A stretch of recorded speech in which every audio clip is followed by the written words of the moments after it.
மகிமை உண்டாவதாக.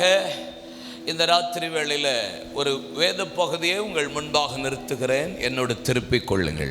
ஏசியா தீர்க்கதரிசன புஸ்தகம் 40ஆம் அதிகாரம் 5ஆம் வசனம்.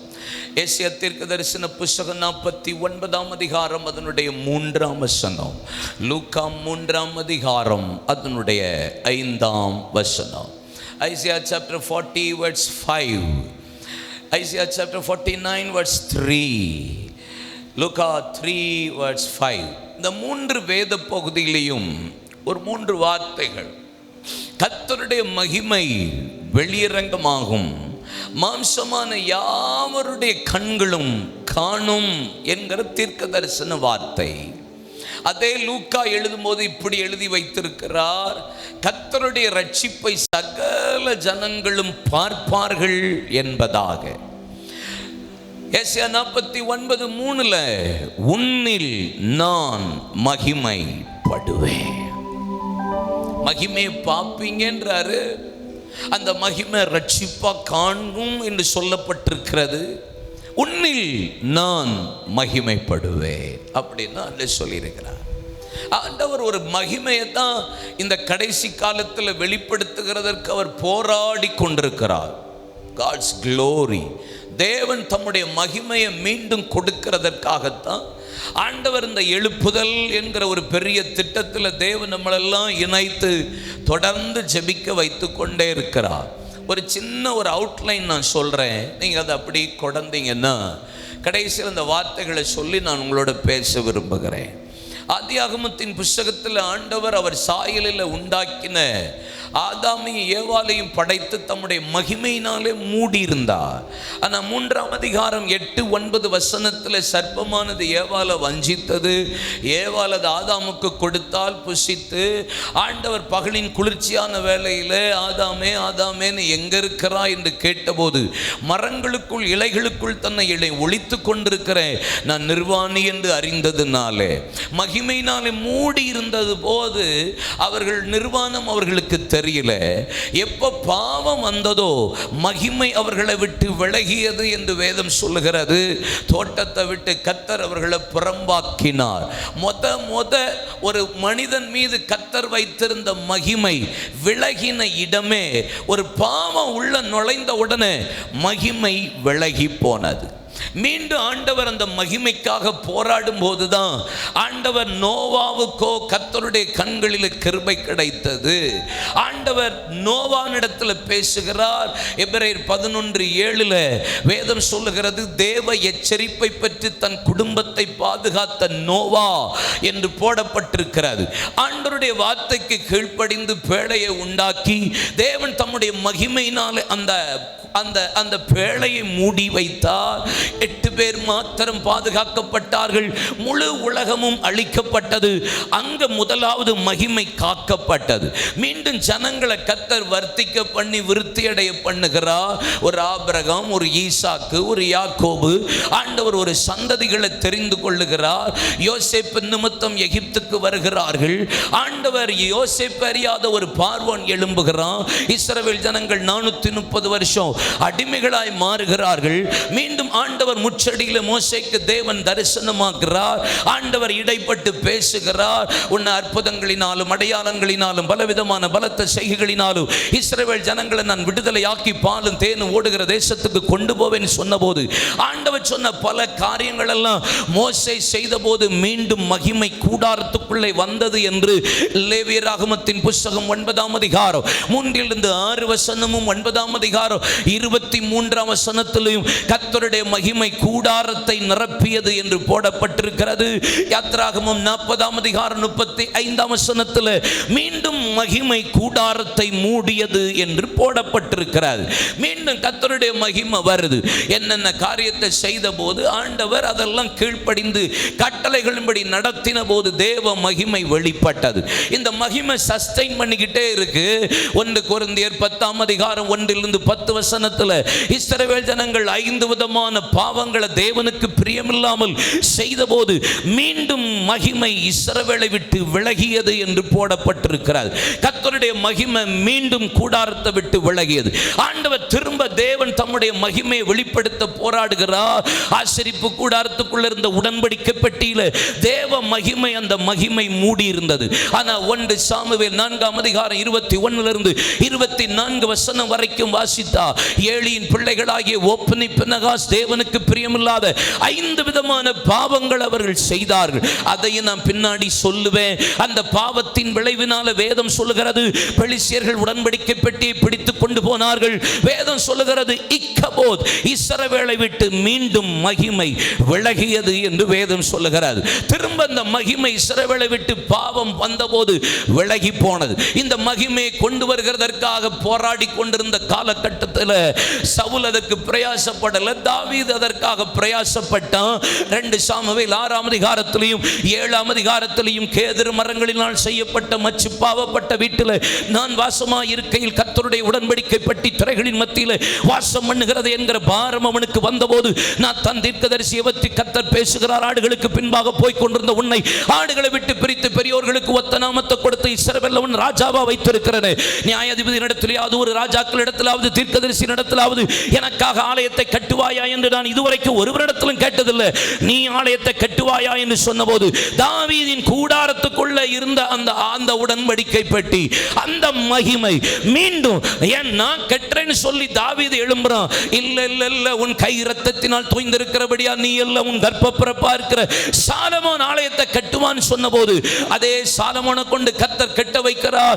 1 ராஜாக்கள் 8:10-11 ஆலயத்தை கட்டி முடித்த பின்பு உடன்படிக்கை பெட்டியை எடுத்துக்கொண்டு ஆலயத்துக்குள்ளே கால் வைத்த போது மீண்டும் கர்த்தருடைய மகிமை தேவ ஆலயத்தை நிரப்பியது என்று வேதம் சொல்லுகிறது. திரும்ப பாருங்க, அதே 1 ராஜாக்கள் 9:1-11 தாவீதுக்கு மகனுடைய சாலமோன் ஆண்டவருக்கு பிரியமில்லாத பாவத்தை திரும்ப செய்த போது ஆண்டவர் திரும்ப சாலமோன்ட பேசி எச்சரித்து 2 முறை எச்சரித்த பின்பு அவன் கர்த்தருக்கு செவி கொடுக்கல.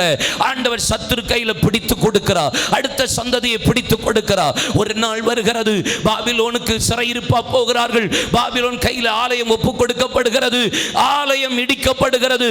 மீண்டும் கர்த்தருடைய மகிமை ஆலயத்தை விட்டு போகிறது. திருப்பி மகிமை வர்றதுக்காக ஆட்களை எழுப்புறார், போராடுறார், தேடுறார். ஆண்டவர் மகிமை விலகிட்டே திரும்ப கொண்டு வர்றதுக்கு தேவன் இடைபடுகிறார். ஒவ்வொரு தேவ மனிதர்களை தீர்க்கதரிசிகளை கர்த்தர் இடைப்பட்டு பேசிக்கிட்டே இருக்கிறார். ஒரு ஆகாய் தீர்க்கதரிசியை எழுப்புறாரு, ஒரு சகரியா தீர்க்கதரிசியை கர்த்தர் எழுப்புறாரு. எழுப்பி நீங்க எழுந்து ஆலயத்தை கட்டுங்க, இது வீடு கட்டுகிற காலமா, கர்த்தர் சொன்ன வார்த்தைக்கு கீழ்ப்படிந்து எழுந்து காரியங்களை வாய்க்க பண்ணுங்க, கர்த்தர் இன்று முதல் உங்களை ஆசீர்வதிப்பார் என்று சொன்ன போது செருபாபேலை கர்த்தர் எழுப்புகிறார். கோரேசின் ஆவியை கர்த்தர் ஏவி விடுகிறார். ஆண்டவர் தேவ பல மனிதர்களை கர்த்தர் ஏவி விடுகிறார். ஆண்டவர் வெண்கல கதவுகளை உடைத்து இரும்பு தாழ்பால முறித்து அந்தரங்கத்தில் ஒளிப்படத்தில் இருக்கிற புதையல பொக்கிஷங்களை கர்த்தர் கொடுத்ததனால இஸ்ரவேல் ஜனங்களை எருசலேமுக்கு சிறையிருப்பிலிருந்து விடுதலையாக்கி 92 லட்சம் பேர் புறப்பட்டு வருகிறார்கள். ஆனா வெறும் 42,300 பேர் மாத்திரம்தான் எருசலேமின் தேவாலயத்தை கட்டுகிறதற்காக புறப்பட்டு வந்தார்கள். அதுல முன்னணியில் நின்றவர் ஒன்று செருபாபேல், இன்னொன்று ஆசாரியனாகிய யோசுவா. அவர்கள் ஆலயத்துக்கு அஸ்திவாரம் போட்டார்கள். ஆலயம் கட்டலாம்னு நினைக்க போது 14 வருஷம் ஆலயம் கட்ட முடியல. மகிமை வர்றதுக்கு பல தடை, போராட்டம், சோர்வு, பலவீனம் சபைக்குள்ள வந்தது. சகரியா தீர்க்கதரிசியை கர்த்தர் எழுப்பி 4:6 செருபாபேலை பார்த்து கர்த்தர் சொல்கிறார், பலத்தினாலும் அல்ல பராக்கிரமத்தினாலும் அல்ல, என் ஆவியினாலே ஆகும் பெரிய பர்வதமே எம்மாத்திர செருபாபேலுக்கு முன்பாக சமபூமி ஆவாய். அவன் தலைக்கல்லை கொண்டு வருவான், அதற்கு கிருபை உண்டாவதாக கிருபை உண்டாவதாக என்று ஆர்ப்பரியுங்கள். செருபாபேல் அந்த ஆலயத்துக்கு அஸ்திவாரம் போட்டான், அவனே அந்த ஆலயத்தை கட்டி பிடிப்பான். கர்த்தர் அவனை கொண்டு கர்த்தர் கட்டி முடித்தார். 2:9 சொல்கிறது, முந்தின ஆலயத்தின் மகிமை காட்டிலும் பிந்தின ஆலயத்தின் மகிமை பெருசாய் வந்து விளங்கியது. மீண்டும் மகிமை செருபாபேல் ஆலயத்துக்குள்ள வந்தது. திரும்ப ஒரு 40-400 வருஷம் இருண்ட காலம்.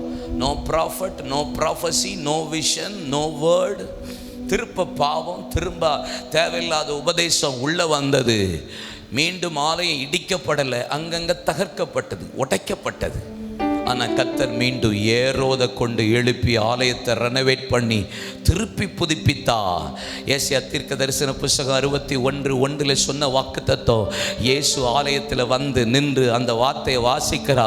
கர்த்தருடைய ஆவி என் மீது இருக்கிறது, பரிசுத்த ஆவியானவருடைய அபிஷேகத்தை நான் பெற்றிருக்கிறேன், சிறுமைப்பட்டவனுக்கு சுவிசேஷத்தை கொடுக்கவும் அனுக்கிரக வருஷத்தை பிரசித்திப்படுத்தவும் என்னை கர்த்தர் அபிஷேகம் பண்ணி அனுப்பினார் என்று சொன்னபோது மீண்டும் இந்த வார்த்தை நிறைவேறிட்டு இந்த ஏசாயா தீர்க்கதரிசன புஸ்தகத்தை நிறைவேற்றி இந்த வார்த்தை இன்றைய தினம் நிறைவேற்றி முந்தின ஆலயத்தின் மகிமை காட்டிலும் பிந்தின ஆலயம் இயேசு நின்று பிரசங்கம் பண்ண ஆலயத்தில் தேவ மகிமை மீண்டும் வந்தது.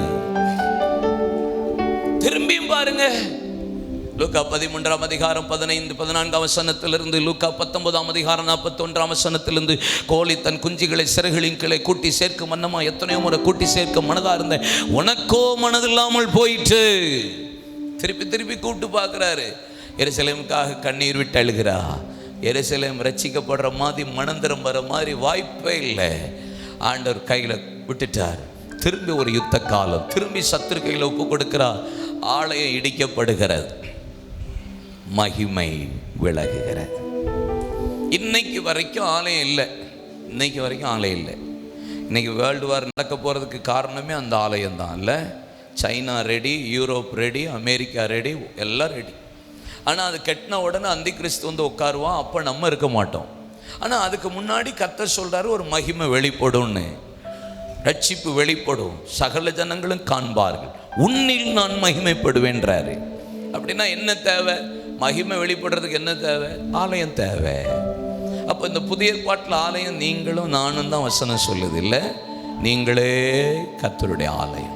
அப்படின்னா ஆண்டவர் நம்ம ஆலயம்னு சொன்னால் இந்த ஆலயத்தை கர்த்தர் தம்முடைய மகிமையினால உன்னில் மகிமைப்படுவேன். அப்போ இந்த ஆலயத்தை கட்ட வேண்டிய வேலையை யார் கையில் கொடுத்துருக்கிறாருன்னு பார்த்தா, எபேசியர் 4:20-22 சொல்லுகிறது, பரிசுத்த ஆவியானவர் உங்களை இசைவினைப்பாய் மாளிகையாய் கூட்டி கட்டி கொண்டு வருகிறார். அப்போ இந்த சரீரமாகிய இந்த ஆலயம் மாம்சம்தான், யுத்தக்களம் தான், இளைப்பாறுதல் இல்லாத சரீரம் தான், இச்சையுள்ள சரீரம் தான், பாவமுள்ள சரீரம் தான், போர்க்களமான சரீரம் தான். ஆனால் எந்த அளவுக்கு இந்த சரீரத்துக்கு ஆவியானவருக்கு இடம் கொடுக்குறீங்களோ அந்த அளவுக்கு மகிமையுள்ள சரீரமாக கர்த்தர் மாற்றுவா. அப்போ மகிமை வெளிப்படுறது எங்க இருந்து இந்த கடைசி காலத்தில் வெளிப்படும்? எழுப்புதல் அப்போ எங்க வச்சிருக்கிறாரு? எங்க கேட்கல, நமக்குள்ளனே சொல்லாதீங்க. மேட்ரு தான் மேட்ரு, செய்தி அதுதான் செய்தி. என் மூலியமாக தான் மகிமை வெளிப்படணும். ஏதோ எங்க இல்லை, என்னிலிருந்து தான் தேவன் தம்முடைய மகிமையை வெளிப்படுத்த போகிறா. கைத்தட்டி கர்த்தரை மகிமைப்படுத்து. அல்லேலூயா. அப்ப எனக்குள்ள இருந்து தான் ஆண்டவர் தம்முடைய மகிமையை வெளிப்படுத்த போகிறார். சரி, நான் ஒரு 7 விதமான மகிமையை நான் உங்களுக்கு சொல்ல போகிறேன். 7 different kind of glory in ஒரு மகிமை அப்படின்னு சொன்னால் ஒரு மகிமை இல்லைல்ல, எக்கச்சக்கமாக இருக்குது பைபிளில். ஆனால் ஒரு 7 மகிமையை நான் உங்களுக்கு சொல்லுவேன். அதில் ஒரு 4 காரியத்தில் அதை நான் என்ன செய்யணும், எதற்காக செயல்படணும் என்பது நான் இந்த இரவு உங்களோட பேசுவேன். நம்ம தொடர்ந்து ஜெபிக்க போகிறோம். ஆண்டவர் நமக்கு கிருபை செய்வாராக. அல்லேலூயா சொல்லுங்க. ஆமென். 7 விதமான மகிமை. என்னென்ன மகிமை? 1 சொகுசா. எழுதிக்கோங்களேன், சொகுசா. ஆமென். நைட்டு இப்போ சொகுசா தான் இருக்கும் கொஞ்சம். ஆமாம், எக்ஸ்ட்ராடினரி சொகுசா தூக்கம் வரும். ஆமாம், ஆனால் அது மகிமை. எசேக்கியேல் 1:4 போடப்பட்டிருக்கிறது, the glory of white cloud, மேகம் என்கிற மகிமைதான் இந்த சொகுசா. சரியா? 2வது ஷெக்கீனா. ஷெக்கீனா 1 ராஜாக்கள் 8:10-11 சொல்லுகிறது, the glory of yellow fire, அக்னியினால நிரப்பப்படுகிற அந்த மகிமை தான் இந்த glory of yellow ஷெக்கீனா. ஆலயத்தை கர்த்தர் அந்த மகிமையினால தான் மூடினார் என்று போடப்பட்டிருக்கிற. 3வது டோக்ஸா, DOXA, டோக்ஸா. தோக்ஸா அப்படின்னு சொன்னா எப்பெல்லாம் நீங்க அவரை உயர்த்துகிறீர்களோ, அவருடைய நாமத்தை சொல்லி உயர்த்தும் போதெல்லாம் வெளிப்படுகிற மகிமை தான் இந்த தோக்ஸா என்கிற மகிமை. நாலாவது தெஹ்லிப். சரியா? இந்த மகிமை என்ன? எப்பெல்லாம் நீங்க ஆராதிக்கிறீங்களோ, எப்பெல்லாம் கர்த்தரை ஆராதனை சொல்லி அப்படியே கர்த்தரை அப்படி மகிமைப்படுத்துறீங்களோ, அப்பெல்லாம் வெளிப்படுகிறது தான் இந்த தெஹ்லிப் என்கிற மகிமை. ஐந்தாவது தலித். எவிரிவனுடைய மகள் மரித்து இருந்தபோது இயேசு போய் மார்க்கு 5ஆம் அதிகாரம் 32ஆம் வசனத்திலிருந்து லூக்கா அங்கே 8ஆம் அதிகாரம் மத்தேயு 9ஆம் அதிகாரத்தில் தலித்தாகுமி, சிறு பெண்ணே எழும்பு, மரித்த பிள்ளைய அப்படி ஒரு சால்வையில் மூடி உள்ள அடக்கம் பண்றது தான் தலித் மகிமை. இயேசுவின் வஸ்திர தொங்கலை 12 வருஷ பெரும்பாடுள்ள ஸ்திரீ தொட்டால வஸ்திரத்தின் தொங்கல்ல தொங்குறது தான் அந்த தலித் அப்படிங்கிற மகிமை. ஆலய வஸ்திர தொங்கல் நிரப்பிட்டு இருக்குல்ல, அதான் தலித் என்கிற மகிமை. அதனாலதான் சவுலுடைய வஸ்திர தொங்கலை தாவீது வெட்டினான். தலித். ஆறாவது ரேடியேஷன், முகப்பிரகாசம். மோசே மலையிலிருந்து இறங்கி வந்தபோது கர்த்தருடைய மகிமை அவனை மூடி இருந்ததுனால அவன் முகத்தை பார்க்க கூட முடியாதபடி எல்லாரும் முக்காடிட்டு கொண்டார்கள். ரேடியேஷன், முகப்பிரகாசம். ஏழாவது கவோட், KVODE, கவோட். கவோட்னா என்னது? உடன்படிக்கை பெட்டியில மகா பரிசுத்த ஸ்தலத்தில் கிரியை செய்கிறது தான் இந்த கவோட் என்கிற மகிமை. இது நம்மளை தூக்கி எறிகிற மகிமை என்று போடப்பட்டிருக்கிறார். அப்போ 7 மாத்திரம் இல்லை, 70 கூட இருக்கு, அதை சொல்லலாம். ஆனால் ஸ்பெசிஃபிக்காக உள்ள இன்றைக்கு இந்த ஆலயத்தில் கிரியை செய்கிற மகிமை இந்த 7 விதமான மகிமை. இந்த 7 விதமான மகிமை தான் அந்த நாளிலே ஆண்டவர் விசேஷமாய் கிரியை செய்யும்படி தேவன் உபயோகப்படுத்தி அவர் வெளிப்படுகிறதற்கு கர்த்தர் பயன்படுத்தின மகிமை. இந்த மகிமையில இந்த கவோட் அப்படிங்கிற ஒரு மகிமையை குறித்து 7 காரியத்தை உங்களோட சொல்ல போறேன். அந்த வார்த்தையை நம்ம கேட்க போகிறோம். 7 காரியம். கவோட், உடன்படிக்கை பெட்டியில மகா பரிசுத்த ஸ்தலத்துக்குள்ள தேவன் கிரியை செய்கிற தூக்கி எறியக்கூடிய ஒரு மகிமை. யாத்திராகமத்தின் புத்தகம் 16ஆம் அதிகாரம் 20 22 வசனத்திலையும் 32 வசனங்களில் நீங்க வாசித்து பார்ப்பீங்கன்னா, இஸ்ரவேல் ஜனங்களை எகிப்திலிருந்து தேவன் அடிமைத்தனத்திலிருந்து விடுதலையாக்கி பாலும் தேனும் ஓடுகிற தேசத்துக்கு தேவன் கொண்டு வந்தார். அற்புதங்களினாலும் அடையாளங்களினாலும் பலவிதமான பலத்த செய்கைகளினாலும் பரிசுத்த ஆவியானவரை பகிர்ந்து கொடுத்ததுமாய் இருக்கிற இவ்வளவு விதமான ரட்சிப்பு செங்கடலை பிளந்து தேவன் கொண்டு வந்து 15ஆம் அதிகாரம் பாடி கர்த்தரை துதித்துக் கொண்டிருக்கிறார்கள். 16ஆம் அதிகாரத்தில் இஸ்ரவேல் ஜனங்கள் கேட்டது என்ன? ஆண்டவரிடத்தில் ஆகாரத்தை கேட்டபோது அவர்கள் முறுமுறுத்தார்கள். ஆண்டவர் கொடுத்தது மன்னாவை கொடுத்தார். அது தேனிட்ட பணியாரம் போல இருந்தது, தேவதூதர்கள் சாப்பிடுகிற அப்பமாய் இருந்தது.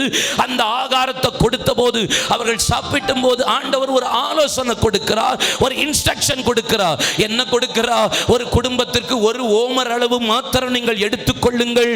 அதிகாலையுமே வீட்டு தலைவர் எழும்பி கூடாரத்துக்குள்ள இருந்து கையை நீட்டி அதை எடுத்துக்கொள், உன்னுடைய ஆசீர்வாதம் உன் கையை நீட்டி எடுக்கிற தொலைவில் தான் இருக்கும் என்று ஆலோசனை கொடுத்த போது தேவையானதை எடுத்துக்கொள்ளுங்கள், அதை உங்கள் குடும்பத்திற்கு வீதம் எடுத்துக்கொள்ளுங்கள் என்று சொன்னபோது எடுத்துக்கொண்டார்கள்.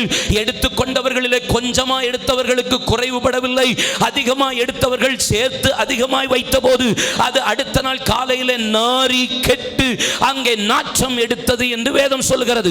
ஆலோசனையை கேட்டு எடுத்த அந்த மன்னா கெட்டு போகல, குறைவா எடுத்தாலும் திருப்தியா சாப்பிடக்கூடிய அளவுக்கு குடும்பத்திற்குரிய தேவை இருந்தது. ஆனா ஆலோசனையை மீறி ஆலோசனைக்கு கேட்காம அதிகமா எடுத்தவர்களுக்கு அடுத்த நாள் கெட்டு போனதுன்னு வேதம் சொல்லுகிறது. ஆனா ஆண்டவர் ஒரு வாக்குத்தத்தம் 30ஆம் வசனத்திலிருந்து சொல்லுகிறார், இந்த மன்னாவை ஒரு உடன்படிக்கை பெட்டிக்குள்ளே வை, வருகிற சந்ததி பார்க்கும்படி இதை காண் என்று சொல்லும் போது அந்த மன்னாவை வைத்தார்கள். 250 வருஷம் கழித்து அந்த பெட்டியை திறந்த போதிலும் ஒரு பாத்திரத்தில் வைக்கப்பட்ட மன்னா நாற்றம் எடுக்காமல் கெட்டு போகாமல் இருந்ததென்றால் அதற்கு காரணம் கபோத் என்கிற மகிமை. ஆலோசனையை கேட்டு நடந்தவர்கள் நாற்றம் எடுக்கல, ஆலோசனையை மீறி நடந்தவர்களுடைய காரியம் நாறியது. இன்னைக்கு உங்களுடைய என்னுடைய வாழ்க்கை என்னைக்கோ நாறி போக வேண்டி இருந்தது. ஆனா கர்த்தருடைய கபோத்தின் மகிமை தான் இன்னைக்கு வரைக்கும் கெட்டு போகாமல். கையை தட்டி வாய்களை திறந்து ஒரு நிமிஷம் செவிங்க பார்க்கலாம். ஆண்டவரே, இன்னைக்கு வரைக்கும் என் ஊழியம் கெட்டு போகாமல் இருக்கிறது, என் வாழ்க்கை கெட்டு போகாமல் இருக்கிறது, என் அந்தரங்க வாழ்க்கை கெட்டு போகாமல் இருக்கிறது, நாற்றம் எடுக்காமல் இருக்கிறதற்கு காரணம் கபோ. அல்லேலூயா.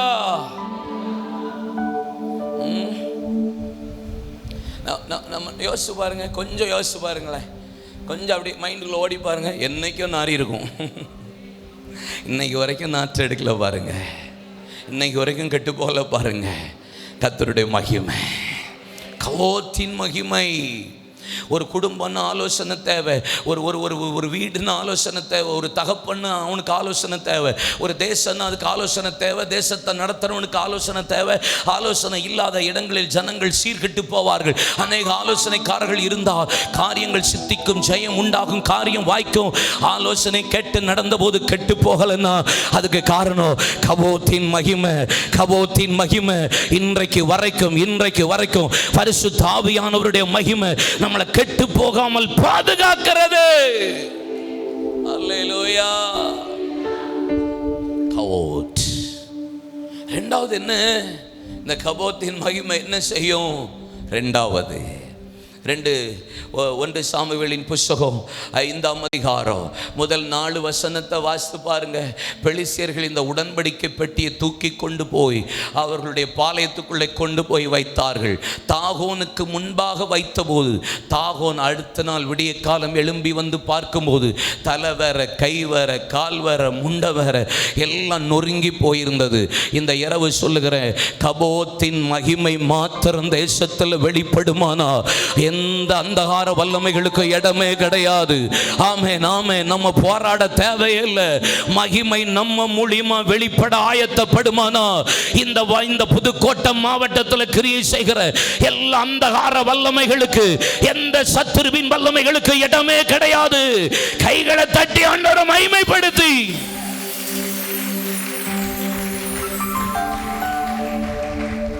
அல்லேலூயா. ஆமென். கபோத், இந்த மகிமை காரணம் மகிமை. சத்துருவோட போராடவே தேவையில்லை, ஜஸ்ட் க்ளோரி. இல்லை, சத்துரு ஒன்றும் இல்லாமல் ஆக்கிருச்சு. மகிமை வந்துச்சுன்னா ஒன்றும் இல்லாமல் பண்ணிடும் சத்துருவையே. வல்லமைகள் நிர்மூலமாகும். ஆமென். என்னாகுமோ 17ஆம் அதிகாரம் 4 8 வசனத்தில் வாசித்து பாருங்க. அங்கே ஆரோனுக்கு விரோதமாக முறுமுறுப்பு உண்டான போது கோத்திரத்துக்கு ஒரு கோலாய் வாங்கி, லேவி கோத்திரத்தில் ஆரோனுடைய கோலை வாங்கி அதை சாட்சியின் பெட்டிக்கு பக்கத்தில் கொண்டு போய் வைத்தார்கள். ஒரே ஒரு நைட், நியர்லி ஒரு 10 hours வச்சுக்கலாமா, 10 மணி நேரத்தில் பார்த்தா காலையிலே ஆரோனுடைய கோல் துளிர்த்தது, பூத்தது, காய்த்தது, பலனினால் நிரப்பி முறுமுறுப்பு அடக்கியது. நாங்கள் பார்த்த ஒரு விஷயம் என்ன தெரியுமா? அவன் கையில் இருந்த கோல் காஞ்சி போன ஒரு கோல் இல்லை. அதுக்கு no root, no life, no background, எதுவுமே இல்லை. ஆனால் அந்த கோலை கொண்டு போய் வைத்தார்கள். இஸ்ரேல் தேசத்தில் ஒரு வாதுமை கொட்டை, வாதுமை பழம் பூத்து காய்த்து பலன் கொடுக்கணும்னா 18 வருஷம் ஆகுமா? 18 வருஷம். ஆனால் ஹைப்ரிட் வாதுமை வரணும்னா 44 வருஷம் ஆகுமா? 18 வருஷம் எங்கே இருக்குது, 44 வருஷம் எங்கே இருக்குது? ஆனால் ஒரு இரவில் பெட்டி கபோத்தின் மகிமைக்கு முன்பாக வைத்தபோது ஒரு லைஃப்பில் இன்னைக்கு கத்தர் அதை எல்லாத்தையும் கத்தர் மகிமையா கையை தட்டி ஆண்டவரை மகிமைப்படுத்துவீங்களா? மேலே மேலே மேலே விசுவாசத்தோட எந்தெந்த முறுமுறுப்பெல்லாம் அடங்கணுமோ தேசத்தில் கத்தர் அடக்க பண்ணுவா. தேவன் தம்முடைய மகிமையை வெளிப்படுத்த போகிற காலம் இது. முறுமுறுப்பு அடங்கும். No background, no life, no root, எதுவுமே இல்லை. ஜீவன் இல்லை, பின்பலம் இல்ல, வேற இல்ல. ஆனா ஒரு கபோத்தின் மகிமை. உங்களுக்கு எதுவுமே இல்லாட்டாலும் பரவாயில்ல, உங்களை கர்த்தர் அடையாளப்படுத்த அவரால முடியும். எனக்கு பின்பலம் இல்லைன்னு சொல்றீங்களா? எனக்கு ஆள் இல்லைன்னு சொல்றீங்களா? எனக்கு என்ன உயர்த்தி விட மேடையத்த ஆள் இல்லைன்னு சொல்றீங்களா? உங்க மூலியமா கர்த்தர் தம்முடைய மகிமையை வெளிப்படுத்தணும்னு திட்டம் பண்ணி விட்டார் என்றா கபோத்தின் மகிமை. அல்லேலூயா. கபோத். கபோத். நாலாவது, இந்த கபோத்தினுடைய மகிமை என்ன செய்யும்? வேதம் சொல்லுகிறது, உங்களுக்கு தெரிந்த 2 பகுதியை அடிக்கடி தியானிக்கிறது. யோசுவா 3ஆம் அதிகாரம் 14-15, யோசுவா 6ஆம் அதிகாரத்திலேயோ. ஒன்று பிரச்சனையை பிரித்தது, 2வது தடையை தகர்த்து எறிந்தது. கபோத்தின் மகிமை. உடன்படிக்கை பெட்டியை தூக்கிட்டு ஆசாரிகள் யோர்தானிலே கால் வைத்த மாத்திரத்தில் கரை புரண்டு ஓடின யோர்தான் ஒரு குவியலாய் நின்றது. யோர்தானை கடந்து அவர்கள் அறுவடையை அறுத்தார்கள் என்று வேதம் சொல்லுகிறது. அறுப்பு காலத்தை சுதந்தரித்தார்கள் என்று வேதம் சொல்லுகிறது. ஒரு பிரச்சனையை பிரிக்கிற அனுபவம். இன்னொன்று, எரிகோ தடையாய் நின்ற போது உடன்படிக்கை பெட்டியை தூக்கிட்டு ஆசாரிகள் 7 நாள் சுற்றினார்கள். 7வது நாள் 7 முறை சுற்றி ஆர்ப்பரித்து கர்த்தரை மகிமைப்படுத்தின போது எல்லாம் தகர்ந்து விழ வேண்டியது தகர்ந்தது. இந்த ராத்திரி வேளை புதுக்கோட்டையில் பிரிய வேண்டிய காரியங்கள், தகர்க்க வேண்டிய காரியங்கள். ஒரு நிமிஷம் வாய்களை திறந்து அந்நிய பாஷை பேசுறவங்க கைகளை தட்டி ஜெபிக்க ஆரம்பிக்கலாமா? ஒரு நிமிஷம். என்னென்ன தடைகளாக இருந்தாலும், என்னென்ன பிரச்சனைகளாக இருந்தாலும், இந்த இரவு பிரிய வேண்டிய காரியங்கள் எல்லாம் பிரியட்டும். உடைய வேண்டிய காரியங்கள் எல்லாம் உடையட்டும். ஊழியத்தில், ஆண்டவரே, குடும்பத்தில், வியாபாரத்தில், பட்டணத்தில், எல்லைகளில் பிசாசு எங்கெங்க தடை பண்ணி வைத்திருக்கிறானோ இந்த ராத்திரி வேளை ஜெபிங்க, ஜெபிங்க. ஒரு நிமிஷம் ஜெபிங்க, வாய்களை திறந்து ஜெபிங்க. தடைகள் உடையட்டும். தடைகளை தகர்த்தெறிகிற ராஜா நமக்கு முன்பாக கடந்து போகிற கோணனானவைகளை கர்த்தர் செவ்வையாக்குகிறார். கரடானவைகளை, முரடானவைகளை கர்த்தர் சமமாக்குகிறார். பள்ளங்களை கர்த்தர் நிரப்புகிறார். எல்லா பாதைகளும் செவ்வையாகிறது. பிரே. ஜெபிங்க. சோர்ந்து போகாதீங்க, தரந்து போகாதீங்க, பலவீன பற்றாதீங்க. தூக்கம் வந்துச்சுன்னா கொஞ்சம் அசைஞ்சு ஜெபம் பண்ணுங்க. கையை அசைச்சு ஜெபம் பண்ணுங்க. கையை தட்டி ஜெபம் பண்ணுங்க. மேல கீழே. ஊழியத்தில் இருக்கிற தடை, குடும்பத்தில் இருக்கிற தடை, தேசத்தில் ரட்சிப்புக்கு இருக்கிற தடை, சுவிசேஷத்துக்கு இருக்கிற தடை, பிரசங்கத்துக்கு இருக்கிற தடை, ஆமென் ஆமென், என்னென்ன ஊழியங்களுக்கு இருக்கிற தடைகள் எல்லாம் இந்த இரவு விலகுவதாக.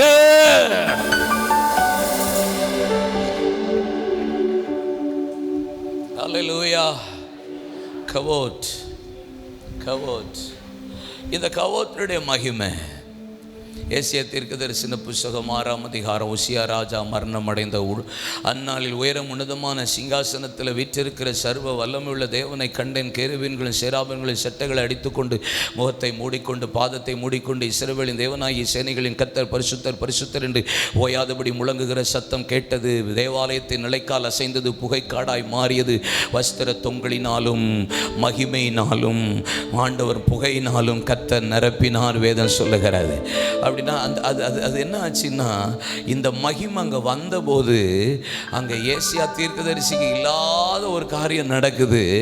அது வரைக்கும் அடுத்தவங்களுக்கு ஐயோ அவனுக்கு ஐயோன்னு சொல்லிக்கிட்டு இருந்த ஆளு இப்போ சொல்கிறான் தனக்குத்தானே, ஐயோ பாவியான மனிதன், பாவியான மற்ற அசுத்தமான உதடுகள் மத்தியில் வாசம் பண்ணுகிறேன் அப்படின்னு சொல்லி தன்னை உணர்வுள்ளவனா ஆண்டவர் மாற்றுகிறார். கபோத்தின் மகிமை என்ன செய்யும் தெரியுமா? நம்மளை உணர்வடைய செய்யும். அது வரைக்கும் தன்னை பெருசா நினைச்சிட்டு இருந்தவன் அப்பதான் அந்த மகிமை அப்படி அவனை கவர் பண்ண உடனே, தரிசனத்தை பார்த்த உடனே, ஐயோ அசுத்த உதடுள்ள மனுஷன், உணர்வு வருது. மகிமை வந்துச்சுன்னா என்ன வரும் தெரியுமா? நம்ம தப்பெல்லாம் கர்த்தர் வெளியே காமிச்சிட்டே இருப்பார், நமக்கு தெரிஞ்சிட்டே இருக்கும்.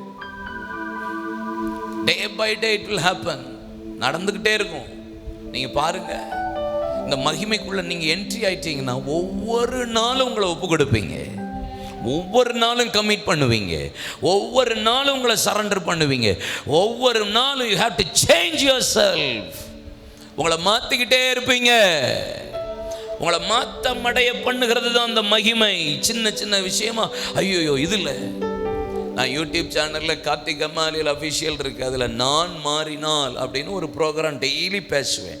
ஒரு வசனம் தான் பேசுவேன், 2 நிமிஷத்தில் தான் அதிகமாக பேசுவேன், அதுக்கு மேலே இருக்காது அந்த வார்த்தை. ஒரு நாள் நான் 3.5 வருஷம் முடிச்சுட்டு 3.5 வருஷம் ஆகிட்டா பேசி அப்படின்னு ஒரு நாள் தூங்கிக்கிட்டு இருக்கும்போது மத்தியானம் வேற என் காதில் கேட்ட சத்தம், நான் மாறினால் அப்படின்னு சத்தம். அப்போ அந்த வார்த்தையை வைத்து நான் மெடிடேட் பண்ணி, first you have to change your self அப்படின்னாரு. நீ மாற ஒப்புக்கொடு, எழுப்புதல் ஆட்டோமேட்டிக்காக வரும்னு சொன்னேன். ஸோ அன்னையிலேருந்து அந்த ஒரு வார்த்தை, இதில் எதை மாற கர்த்தர் விரும்புகிறான்னு பேச ஆரம்பித்தேன். 3 வருஷம் முடிஞ்சிருச்சா அப்படின்னு என் சிஸ்டர் சகோதரி ஊழியக்காரி சொன்னாங்க. அப்போ நான் அப்படி பார்த்துட்டு பைபிளை வாசிச்சுட்டே இருக்கும்போது எனக்குள்ள ஆவியானவர் பேசுகிறாரு, 3.5 வருஷமும் தினமும் நீ மாறுறதுக்கு ஒப்பு கொடுத்துருக்க பாரு அப்படின்னாரு.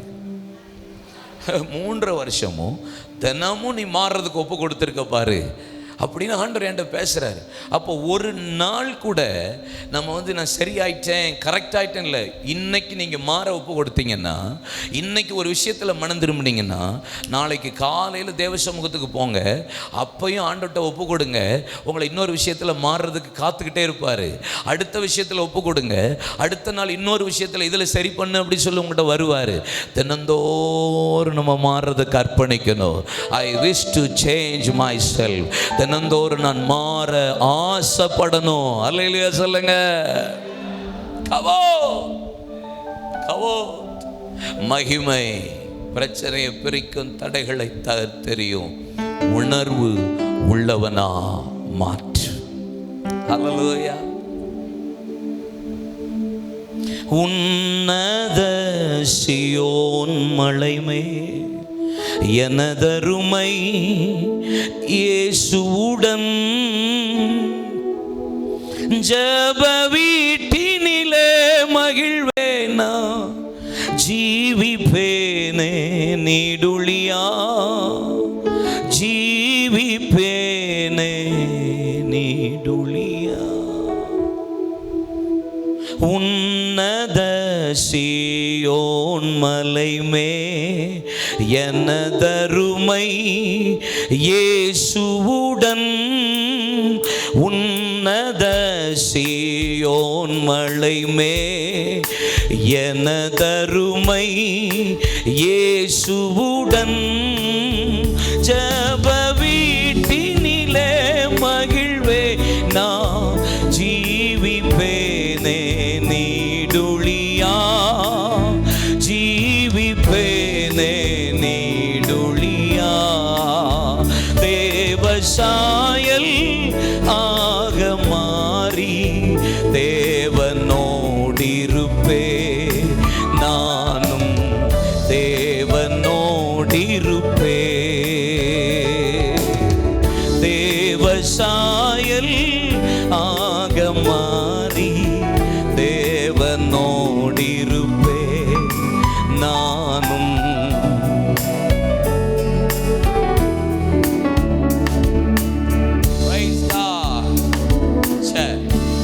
அப்ப இந்த மகிமை ஏன் விலகியது அப்படின்னு ஒரு சில வார்த்தைகளை நான் வேகமா சொல்லுவேன். அந்த மகிமையை திரும்பி கொண்டு வருகிறதற்கு நான் என்ன செய்யணும் என்பதையும் வேகமாக உங்கள்கிட்ட பேசுவேன். ஏன் விலகியது? ஒரு மகிமை இருந்தது, பல விஷயத்தை சொன்னேன். இங்கே ஆரம்பத்தில் ஆதாம் காரியத்தில் சொன்னேன், இஸ்ரவேல் ஜனங்களிடத்தில் ஏன் மகிமை விலகியதுன்னு சொன்னேன். ஒவ்வொரு இடங்களையும் காண்பித்து கொடுத்தே வந்தேன். ஆனால் முக்கியமாக ஒரு விஷயத்தில், ஒரு இடத்துல இந்த கபோர் என்கிற மகிமை, 1 சாமுவேல் அங்கே 4ஆம் அதிகாரம் 21 24 வசனம் வரைக்கும் பாருங்க. வேத வசனம் சொல்லுகிறது, கர்த்தருடைய உடன்படிக்கை பெட்டியை பெலிஸ்தியர்கள் பிடித்து கொண்டு போன போது ஓப்னி பினகாசுனுடைய மனைவி அவள் பிரசவ வேதனை பெற்று, இந்த முறையும் நீ ஆண் பிள்ளையை பெற்றாய் என்று சொன்னபோது, அவள் கர்ப்பம் தரித்து பிள்ளை பெற்ற போது ஒரு பெயர் வைக்கிறாள், ஐயோ இக்கபோர், கர்த்தருடைய மகிமை இஸ்ரவேலை விட்டு விலகிவிட்டதே என்று அவனுக்கு இக்கபோர் இக்கபோத் என்று பெயரிடுகிறார். கபோத் என்பது உடன்படிக்கை பட்டியலை கிரியை செய்கிற அந்த மகிமை. ஆனா இக்கபோத் என்றால் மகிமை இஸ்ரவேலை விட்டு விலகிட்டு என்பதாக. ஏன் விலகிட்டு என்கிற ஒரு 5 காரியத்தை வேகமா சொல்லுவேன். ஏன் இன்னைக்கு சபைக்குள்ள இருந்து மகிமை விலகியது? ஏன் நம்முடைய வாழ்க்கையிலிருந்து மகிமை விலகுகிறது? ஏன் தேசத்தில் இந்த மகிமை விலகி போனது? மீண்டும் அந்த மகிமையை கொண்டு வருகிறதுக்கு தான் கர்த்தர் இந்த எழுப்புதல் இரவு ஜெபம், எழுப்புதல் உபவாச ஜெபம், எழுப்புதலுக்காக போராடுகிற ஒரு தேவ மனிதர்களை கர்த்தர் தேசத்தில் எழுப்பி ஜெபிக்க வைத்துக் கொண்டே இருக்கிறார். மீண்டும் அந்த மகிமை வர வேண்டும் என்பதற்காக. ஏன் வெளியே போனதுன்னு தெரிஞ்சாதான் திரும்ப கொண்டு வருகிறதற்கு இந்த இரவு கர்த்தர் நமக்கு கிருபை செய்வாராக. ஹல்லேலூயா. 5 காரியம் சொல்லுவேன். 1, என்னோட திருப்பிக்கோங்க. 1 சாமுவேலின் புத்தகம் 2ஆம் அதிகாரம் அதனுடைய 12ஆம் வசனத்துக்கு நேராக உங்க கண்களை திருப்புங்க. 1 Samuel chapter 2 verse 12. இங்க பாருங்க, இங்க ஓப்னி பினகாஸ் இவருடைய ஏலியின் பிள்ளைகள் பேலியாலின் மக்களாய் இருந்தார்கள். ஏலியின் பிள்ளைகள் பேலியாலின் மக்களாய் இருந்தார்கள். கர்த்தரை அறிய வேண்டிய பிரகாரம் அவர்கள் அறியவில்லை. காரியம், தேங்க்யூ. காரியம் அறிய வேண்டிய பிரகாரம். 17ஆம் வசனத்தை பாருங்க. 17ஆம் வசனம் 5 காரியத்தை ஃபர்ஸ்ட் சொல்லிடுறேன், அடுத்தது நான் ஒவ்வொன்றா எக்ஸ்பிளைன் பண்றேன். கர்த்தரின் காணிக்கையை வெறுப்பாய் எண்ணினார்கள். 2. 3வது 20 23 வசனத்துல ஏலி சொல்லுகிறான், அப்பா பிள்ளைகளை பார்த்து நீங்கள் செய்கிற காரியம் இது சரியல்ல. இல்ல அப்படி இருக்கா? ஒரு வார்த்தை எத்தனாம் வார்த்தையில் இருக்கு? 23 இருக்கா? என் மக்களே நீங்க செய்வது காரியங்கள் செய்கிறது இந்த ஜனங்கள் எல்லாரும் உங்கள் பொல்லாத நடக்கைகளை சொல்ல கேட்கிறேன். அவ்வளவுதான் இருக்கே வழிய. 3ஆம் அதிகாரம் 16ஆம் வசனத்தில் பாருங்க, ஏலி தன்னுடைய பிள்ளைகளை கர்த்தரை விட அதிகமாய் மதித்தான் என்று வேதம் சொல்லுகிறது. பிள்ளையை கண்டிக்க வேண்டிய பிரகாரம் கண்டிக்கல. அடுத்த வார்த்தை என்ன இருக்குன்னா 1 சாமுவேல் 1ஆம் அதிகாரத்தினுடைய 9ஆம் வசனத்தில் வாசித்தீங்கன்னா, ஏலி ஆசனத்தில் உட்கார்ந்திருந்தான் என்று போடப்பட்டிருக்கிறது. ஊழியக்கார ஆசனத்தின் மேல உட்கார்ந்திருந்தான். நான் வேகமா சில காரியங்களை சொல்றேன், உங்களுக்கு புரியும். 1 பார்ப்போம். ஏன் மகிமை தேசத்தை விட்டு, சபையை விட்டு, என்ன விட்டு விலகி போகிறதற்கு காரணம்? 1 சாமுவேல் 2ஆம் அதிகாரம் 12ஆம் வசனத்தில் சொல்லப்பட்டிருக்கிறது. ஏலியின் மக்கள் பேலியாலின் மக்களாய் இருந்தார்கள். கர்த்தர் அறிய வேண்டிய பிரகாரம் அறியவில்லை. பேலியாலின் மக்கள்னா என்ன? பேயின் பிள்ளைகள் என்று அர்த்தம். அது ஏதோ ஒரு கோத்திரமோ ஒரு குரூப் ஆஃப் பீப்புள்ஸ் அல்ல. பிசாசுக்கு ஒப்பு கொடுத்த மக்களாய் மாறி போனார்கள். கர்த்தரை அறிய வேண்டிய பிரகாரம் அறியல. இன்னைக்கு சபைக்கு தெரியும் இயேசு, இன்னைக்கு முழு உலகத்துக்கும் தெரியுது. அன்னைக்கு ஒரு ஸ்டாட்டிஸ்டிக்ஸ் எடுக்குது ஒரு டிவி நிறுவனத்தா, எந்த தெய்வம் உங்களுக்கு பிடிக்கும் என்று கேட்டபோது இஸ்லாமியர் சொல்றான் எனக்கு இயேசு பிடிக்கும்னு. ஒரு நாத்திகண்ட போய் நிட்டுறாங்க இயேசு பிடிக்கும்னுட்டு. கடந்த நாட்கள்ல ஏஆர் ரஹ்மான் 2 ஆஸ்கார் அவார்டை வாங்கிட்டு உங்களுக்கு யாரை பார்க்கணும்னு விருப்பப்பட்டா இயேசுவை பார்க்க விருப்பப்படுறேன்றாரு. ரஜினிகாந்த் கேட்டாலும் சொல்றாரு இயேசு எனக்கு ரொம்ப பிடிக்கும், அவர் ஒரு ப்ராஃபட்னு சொல்லி இயேசுவை பார்க்க விரும்புகிறேன்னு சொல்லுகிறார். அவன் கடவுள் இல்லை என்று சொல்லுகிறவனும், நாஸ்திகனும் கடவுள் உண்டு என்று சொல்லுகிறவனும், ஆமென், இந்து சகோதரன் இஸ்லாமியனாக இருந்தாலும், படித்தவனாக இருந்தாலும், பட்டம் பெற்றவனாக இருந்தாலும், அறிவாளியாக இருந்தாலும், ஆஸ்கார் அவார்டு வாங்கியிருந்தாலும், பிரபலமானவனாக இருந்தாலும் இயேசு பிடிக்கும் என்று எல்லாரும் 99% சொல்றாங்க. உலகத்தில் இருக்கிறவனுக்கெல்லாம் இயேசு பிடிக்கும் என்பது சாதாரண முறையில் சொன்னாலும் என்ன ரட்சித்து இரத்தத்தினால கழுவி பாவ மன்னிப்பை கொடுத்து அப்பா பிதாவே என்று கூப்பிட பண்ணத்தக்க புத்திர ஸ்வீகாரத்தின் ஆவியை கொடுத்து பிதா குமாரன் பரிசுத்த ஆவியின் நாமத்தினால ஞானஸ்நானத்தை கொடுத்து உரிமையோடு தகப்பனிடத்தில் போகக்கூடிய சாக்கியத்தையும் மகா பரிசுத்த ஸ்தலத்துக்குள்ளே கொண்டு போகக்கூடிய சாக்கியத்தையும் இயேசுவின் ரத்தம் கொடுத்திருக்குன்னு உங்களுக்கு எனக்கு எவ்வளவு அறிவு இருக்கணும்? What about our knowledge? உங்களுக்கு எனக்கு என்ன அறிவு? இயேசுவை எதுக்கு பிடிக்குது பிரதர்? இயேசு அவங்களுக்கு எதுக்கு இஷ்டமா இருக்கு? எப்ப போனாலும் ஜெபிச்சாலும் இயேசுவின் ஜெபத்தை கேட்டு, நான் கார் கேட்டால் கார் தரார், வீடு கேட்டா வீடு தரார், கல்யாணம்னா கல்யாணம் தரார், குழந்தைன்னா குழந்தை தரார், வியாதி போனா வியாதி. இது சாதாரண விஷயத்துக்கு மாத்திரம்தான் இந்த இயேசுவை இன்னைக்கு கிறிஸ்தவ உலக அறிவு அறிந்திருக்கிற தவிர, தேவன் இந்த உலகத்தில் தேவன் என்னை நியமித்து என்னை ரட்சித்ததனுடைய பர்பஸ், அவரை பத்தி உங்களுக்கு என்ன தெரியும்? உபாகமம் 4:32 வாசித்து பாருங்க. வேதவசனம் சொல்லுகிறது, அற்புதங்களினாலும் அடையாளங்களினாலும் பலவிதமான பலத்த செய்கைகளினாலும் ஆண்டவர் இஸ்ரவேல் ஜனங்களை எகிப்திலிருந்து வெளியே கொண்டு போனாரே. வானத்தில் ஒரு முனை மட்டும் பூமியின் மறுமுனை மட்டும் கேட்டு விசாரித்துப்பா, எங்கேயாவது விடப்பட்ட தெய்வம் உண்டா? வேற எங்கேயாவது கேட்டு விசாரித்துப்பா, இப்படிப்பட்ட தெய்வம் வேற உண்டாப்பா? அக்கடி நடுவே தோண்டி முச்சடியில் தேவன் தரிசனமாகி தேவன் மனிதனுக்கு உபதேசத்தை பண்ணி எந்த மனிதன் உயிரோடு இருந்தது உண்டா? அப்பேற்பட்ட தெய்வத்தை நீ காட்டு பார்க்கலாம். What a God we have! Courage இருக்கா உங்களுக்கு? பெரிய தெய்வத்தை ஆராதிக்கிறோம் என்கிற அறிவு இருக்கா? இயேசுவை அண்டர் எஸ்டிமேட் போட்டிருக்கிறது இன்னைக்கு கிறிஸ்தவ உலகம், பெந்தெகோஸ்தே வட்டாரம் அண்டர் எஸ்டிமேட். எவ்வளவு பெரிய தெய்வத்தை ஆராதிக்கிறோம் என்கிற அறிவு இருக்குமானா, அப்போஸ்தலனாகிய பவுல் பிலிப்பியர் 3:9 வசனங்களை சொல்லுகிறார். லாபமான அனைத்தையும் நஷ்டம் என்று விட்டேன், குப்பையுமாய் கருதுகிற கிறிஸ்துவை அறிகிற அறிவின் மேன்மைக்காக பின்னானவைகளை மறந்து முன்னானவைகளை நோக்கி கர்த்தர் என்னை எதற்காக பிடித்தார் அதை பிடித்துக் கொள்ளும்படி ஆசையா ஆசையா. அல்லேலூயா.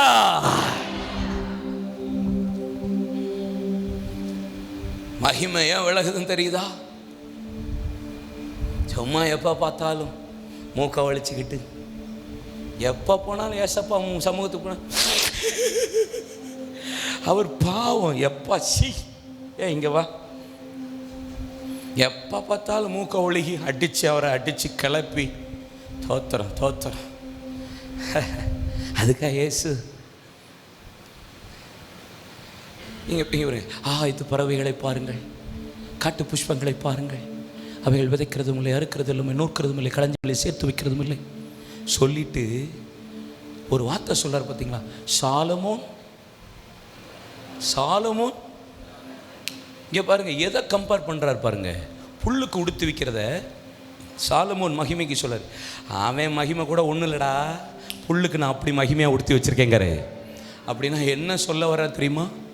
சாலமோனுக்கு ஒரு மாதத்துக்கு ஒரு டெப்டி கலெக்டர் வீதம் 12 டெப்டி கலெக்டர்ஸ், 12 மணியக்காரர்கள் இருந்தார்களாம். 12 மணியக்காரர்கள், ஒரு மாதத்துக்கும் ஒரு மணியக்காரர் வீதம் 12 மாதத்துக்கு 12 மணியக்காரர்கள். அப்படின்னா டெப்டி கலெக்டர்ஸ் அப்படி ஒர்க் பண்ண ஆட்கள் இருந்தாங்க.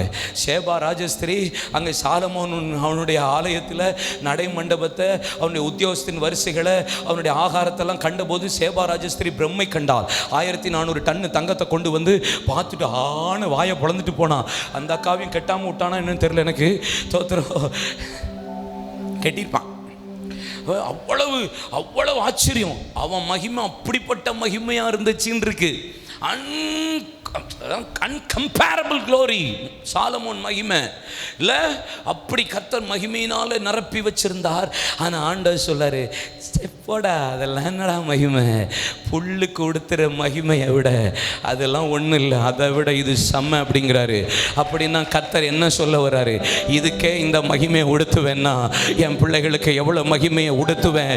ஆனால் நீங்கள் போய் அற்பமான உலக காரியத்துக்கு தானடா அதிகமான நேரத்தை செலவு பண்ணி என்கிட்ட வாரீங்க. அதல்ல, அதிலும் மேலான மேலான மேலான மேலான. அதனால தான் எபிரேயர் 11:15-16 வசனத்தில் ஆண்டவர் தேவ ஜனங்களை குறித்து, குறிப்பாய் பரிசுத்தவான்கள் பிரதான பிதாக்களை குறித்து வேதம் சொல்லுகிறது.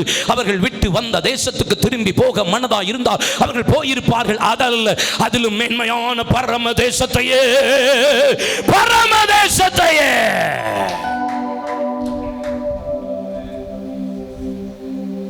அறிவு. அந்த அறிவு பவுலுக்கு இருந்ததுனால தான் 8ஆம் நாள் விருத்த சேதனம் பண்ணப்பட்டவன், எபிரேயர் பிறந்தவரை, எபிரேயர் நியாயப்பிரமாணத்தின்படி குற்றச்சாட்டப்படாதவன், கமாலின் பாதத்தில் படித்தவன், பரிசேனுக்கு மகனுமாய் இருக்கிற நான் ரோமனான லாபமான அனைத்தை நஷ்டம் என்று விட்டேன்னு சொல்ல முடியுது. ஏன் முடியுது தெரியுமா? எனக்கு ஒரு அறிவு உண்டு. தமஸ்குக்கு போகும்போது அந்த அறிவை கர்த்தர் கொடுத்தா. ஆண்டவரே நீங்க யார், நான் என்ன செய்ய சுத்தமா இருக்கேன்னு கேட்டேன். அவரை பார்க்கணும், அவரை பார்த்து அறிகிற அறிவு வந்ததுனால தான் எந்த மேன்மையும் எனக்கு பெருசா தெரியல. இந்த உலகத்தில் அவர் அறிகிற அறிவு வந்துருச்சுன்னா உலகம் மாற்றல.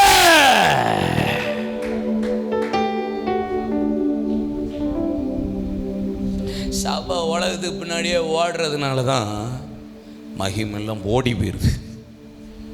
வித்தவுட் க்ளோரி நம்ம வர்ஷிப் பண்ணிக்கிட்டே இருக்கிறோம். இயேசு இல்லாமலே ஆராதிக்க ஆரம்பிச்சிட்டோம். அப்படிதான் நடந்துகிட்டு இருக்கு.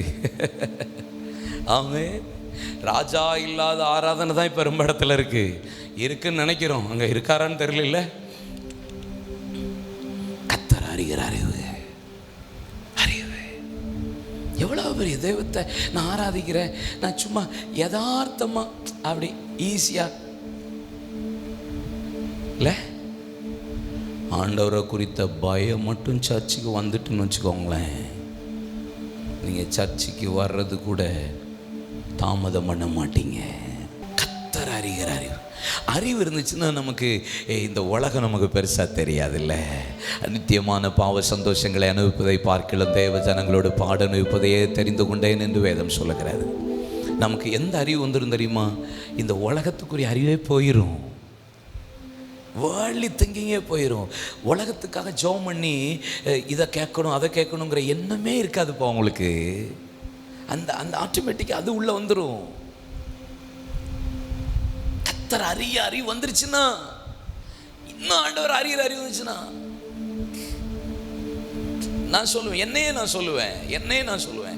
ஆரம்பத்தில் நான் கையில் செயின் போட்டு 2 செயின் போட்டிருப்பேன், ப்ரேஸ்லெட் போட்டிருப்பேன், மோதிரம் போட்டிருப்பேன், ஷூ போட்டிருப்பேன். பப்ளிக் மீட்டிங்கில் பேருமை பொருளால் இப்படி தான் நின்றுட்டு பிரசங்கம் பண்ணியிருக்கேன் ஆரம்பத்தில். ஆனால் செபிச்சு கிட்ட நெருங்க செயினை கலத்துறாரு. ஆட்டோமேட்டிக்காக எனக்கு அது பிடிக்காமல் போகுது. ஆமாம் 2 மோதிரம், ஒரு மோதிரம் வைர மோதிரம், அது என் வீட்டுக்காரி போட்டது, அதை கலத்துறாரு. இன்னொரு மோதிரம் அவள் பேர் போட்டது, அது ஆட்டோமேட்டிக்காக கட்டாயி பொத்துன்னு விழுது. அது ஆட்டோமேட்டிக்காக எல்லாம் அப்படி கலண்டுருது. தேவ கிருபை பாருங்க. ஏசப்பா கிட்ட நெருங்க ஆரம்பிச்சிட்டா அது ஆட்டோமேட்டிக்காக இந்த உலகம் விஷயம் நமக்கு ஒரு பெரிய மேட்டராக தெரியல. அதுக்காக ஐம் நாட் எகெயின்ஸ்ட் ஜுவல்லுக்கு எகெயின்ஸ்ட் என் வீட்டுக்காரி போட்டிருக்கா, என் மக போட்டிருக்கா, அதை போய் நான் களத்து நான் சொல்கிறது கிடையாது. ஆனால் நெருங்க ஆரம்பிச்சிங்கன்னு வச்சுக்கோங்களேன், இன்னும் கிறிஸ்துக்குள்ள இன்னும் உள்ளே போக ஆரம்பிச்சிட்டிங்கன்னு வச்சுக்கோங்களேன், நமக்கு இந்த உலகம் பெருசாக தெரியாது, உலகத்தில் உள்ளவைகள் பெருசாக தெரியாது. அது எல்லாம் அற்பமாக மாறிடும், ஈஸியாக நம்மளை விட்டு கடந்து போகும்.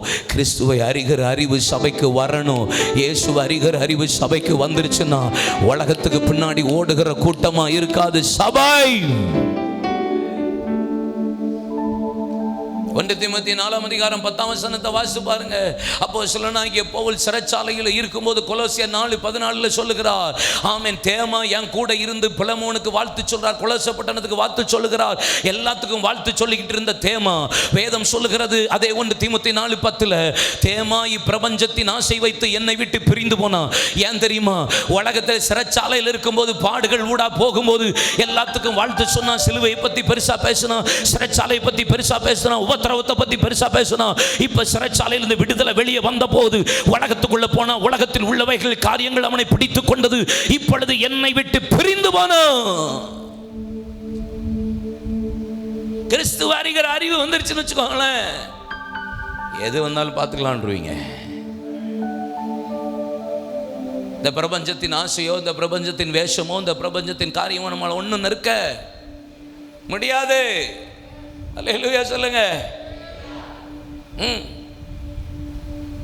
தாவீது ஆண்டவர் அவ்வளவு அறிஞ்சிருந்ததுன்னா நான் ஆச்சரியமா இருக்கும் எனக்கு தாவீதை நினைச்சா.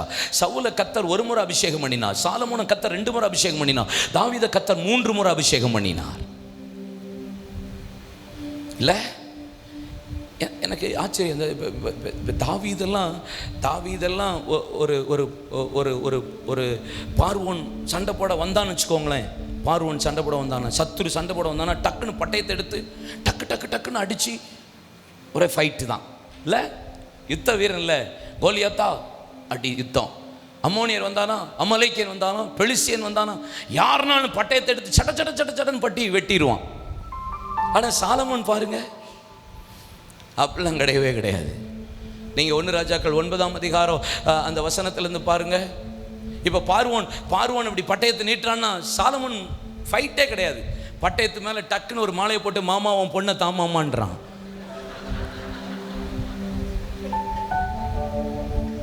இப்படி பெலிஸ்தியன் ஒரு பட்டயத்தை நட்டுறான், அடுத்தது அதுல மாலை போட்டு ஓம் பொண்ணையும் தாமாமாங்க. 700 + 300 எப்படி கட்டியிருப்பான்னு நினைக்கிறேன். யார்கிட்டையுமே யுத்தம் கிடையாது. யார்கிட்ட போனாலும் பீஸ் இன் யுவர் கேட், எல்லாம் உன் நிலைக்கால்களிலும் சமாதானம், பொண்ணை மட்டும் கொடு, மேட்ரு மோர் அப்படிங்கிறான். அதனால தான் கடைசி வரைக்கும் பாருங்க, பைத்தியமாகியுமே செத்து போயிட்டான். கிறிஸ்துவ அறிகிற அறிவு இருந்துருந்துச்சுன்னு வச்சுக்கோங்களேன், இது இவனுக்கு பெருசா தெரியாது.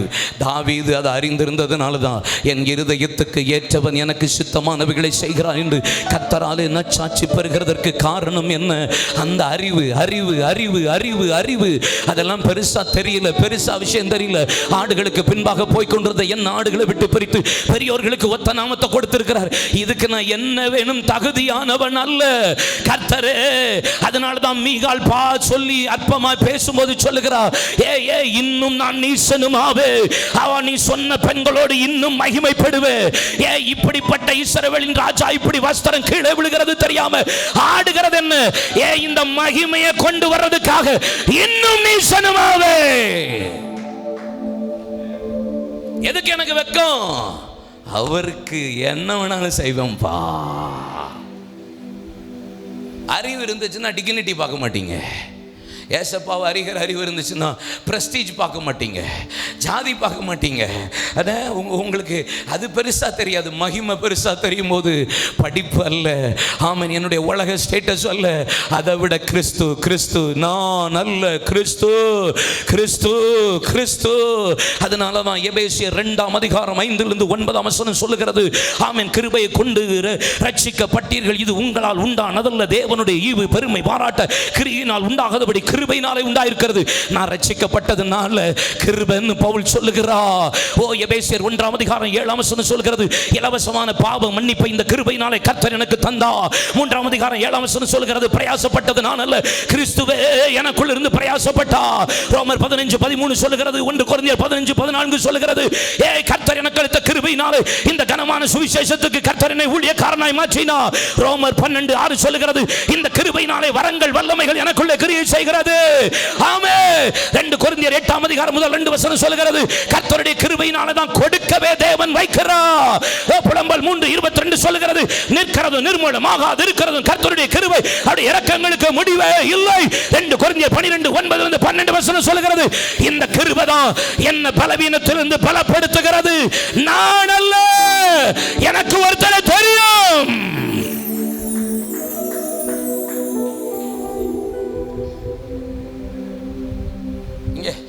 நான் சொல்றதுக்கு இங்க ஒரு வேலையுமே இல்லை. ஆமென். கிருபையே கிருபையே மாறாத, come on, கிருபையே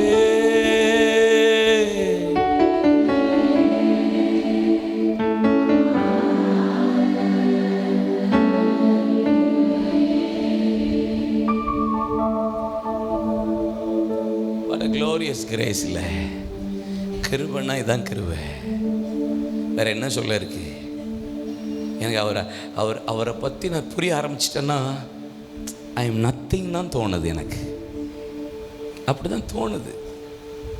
ஐ எம் நத்திங், ஒன்றும் இல்லை ஆண்டவரே, ஒன்றும் இல்லை ஆண்டவரே, என்ன இருக்கு ஏசப்பா அப்படின்னு தான் இருக்கு. எதுவுமே பெருசாக தெரிய மாட்டேங்குது, எதுவுமே இல்லை. ஆதியாகமம் 14ஆம் அதிகாரத்தில் முதல் 2 வசனத்தில் 9 ராஜாவை பற்றி போட்டிருக்கு. செனே ராஜாவாகிய அம்ரேப்பேல், எலாசார் ராஜாவாகிய அரித்தேக்கேல் என்று சொல்லி ஆரம்பித்து சோதோம் குமரா மற்ற 5 ராஜாக்கள் மற்ற 4 ராஜாக்களோடு யுத்தம் பண்ண புறப்பட்டு போகிறார்கள். 4 ராஜாக்கள் 5 ராஜாக்கள் 5 ராஜாக்கள் 4 ராஜாக்கள்கிட்ட தோற்று போகிறாங்க. இதை அறிந்த ஒரு எபிரேய வாலிபன் ஆபிரகாம் இடத்துல சொல்லுகிறான், ரோத்து அவனுடைய மனைவி பிள்ளைகளை சிறைப்படுத்தி கொண்டு போனேன் என்று சொன்னபோது ஆபிரகாம் தன் குடும்பத்தில் இருக்கிற 318 பேருக்கு ஆயுதம் தெரிப்பித்தவர்களை தான் மட்டும் துரத்தி ஓபா மட்டும் திருப்பி கொண்டு வருகிறான். சிறைப்பட்டு போன எல்லாவற்றையும் ஆபிரகாம் சிறையிருப்பிலிருந்து மீட்டெடுத்தான் என்று லோத் அவன் மனைவி பிள்ளைகளுக்கு பயங்கர சந்தோஷம். அப்போ சோதோம் கொமோரா ராஜா ரொம்ப ஹாப்பியாக ஆபிரகாம் அழைத்து, உன்னதமான தேவனுடைய ஊழியக்காரனை, தேவனுடைய மனுஷனை, எங்கள் சிறையிருப்பிலிருந்தெல்லாம் எங்களை மீட்டெடுத்துட்டீர். Whatever we want to take it லா, எது வேணாலும் நீர் எடுத்துக்கொள்ளும், என்ன வேணாலும் வச்சுக்கோரும், என்னையா உமக்கு வேணும்னு கேட்ட ஆபிரகாம் சொல்லுகிறான், இல்லை ஆபிரகாமை ஐஸ்வர்யவான் ஆக்கினேன் என்று நீ சொல்லாதபடிக்கு ஒரு சிரட்டையாகிலும் பாதரட்சையின் வாராகிலும் உமக்கு உண்டான யாதொன்றாகிலும் நான் எடுத்துக்கொள்ளேன் என்று உன்னதமான தேவனை நேர் கைய உயர்த்துறேன்.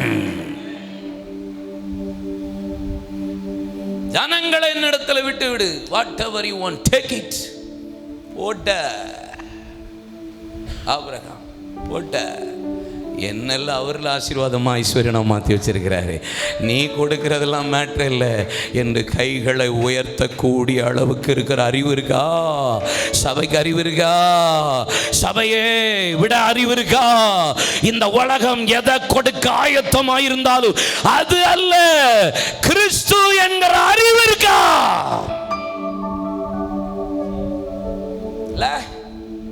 இருக்கணுமா இல்லையா? ஓடிடக்கூடாது. எதையாவது கொடுக்குறாங்கன்ட்டு, எதாவது தாராங்கன்ட்டு. ஏசு கார் தர்றார், வீடு தர்றார், ஃப்ளைட் தர்றார், அடி தருவார். எனக்கு தெரிஞ்சு இயேசு ஊழியம் ஆரம்பிக்கும் போதும் சாட்டை எடுத்தார், ஊழியம் முடிக்கும் போதும் சாட்டையோடு தான் எடுத்து முடித்தார். எனக்கு தெரிஞ்சு இயேசு பேசினதெல்லாம் அது மாத்திரமே. இயேசு எங்கேயாவது ஆசீர்வாதத்தை பற்றி அதிகமாக பேசியிருக்காருன்னு ஏதாவது ஒரு வசனம் ஏதாவது எடுத்து காட்டுங்க. இப்போயே மைக்கை கீழே வச்சுட்டு ஊழியத்தை விட்டு ஓடிடுறேன். மேக்சிமம் பேசுனது இது என்னன்னு இருக்கும்? கேரக்டர் ஓரியன்டட் டிரான்ஸ்ஃபர்மேஷன் தான் இருக்கும். சுபாவத்தில் நீ மாறுன்ட்டு தான் மேக்சிமம் பேசியிருப்பார். மனம் திரும்புன்னு தான் பேசியிருப்பார். ஜபத்தை பற்றி பேசியிருப்பார், பரலோகத்தை பற்றி பேசியிருப்பார். இயேசு அறிகிற அறிவு வந்துருச்சுன்னா ஆசீர்வாதெல்லாம் மேட்ரே இல்லை சிஸ்டர். நான்லாம் 500 ரூபா சம்பளம் வாங்கிட்டு இருந்த ஆள், என்னெல்லாம் ஆண்டவர் ஆசீர்வதித்து ஊழியத்தின் பாதையில் ஃபேக்ட்ரி கொடுத்து பல பேருக்கு சம்பளம் கொடுக்க என்ன வச்சார். இன்றைக்கி அதையுமே தூக்கி போட்டு போடான்னு முழு நேர ஊழியத்துக்குள்ளே வந்திருக்கிறோம். நமக்கு பெரிய விஷயமே கிடையாது. ஏசப்பாவுக்கு எல்லாவற்றையும் நஷ்டம் என்று விடுகிறதுக்கு தான் ஆட்கள் தேவை. அப்படி விட ரெடியாக இந்த கடைசி கால எழுப்புதலுக்கு ஒரு கூட்டம் எழும்புச்சுன்னா, I want to tell you, இந்த காலை வேளையில் உங்களை பார்த்து சொல்றேன், உங்க மூலியமா தான் கர்த்தர் மீண்டும் தம்முடைய மகிமையை சபைக்குள்ள கொண்டு வருவார்னு நம்புறவங்க கைகளை தட்டி வாய்களை திறந்து ஒரு நிமிஷம் ஜெபிக்கலாமா? ஒரு நிமிஷம் இலக்க ஒப்பு கொடுங்க, நஷ்டப்பட ஒப்பு கொடுங்க, விட்டு கொடுக்க ஒப்பு கொடுங்க.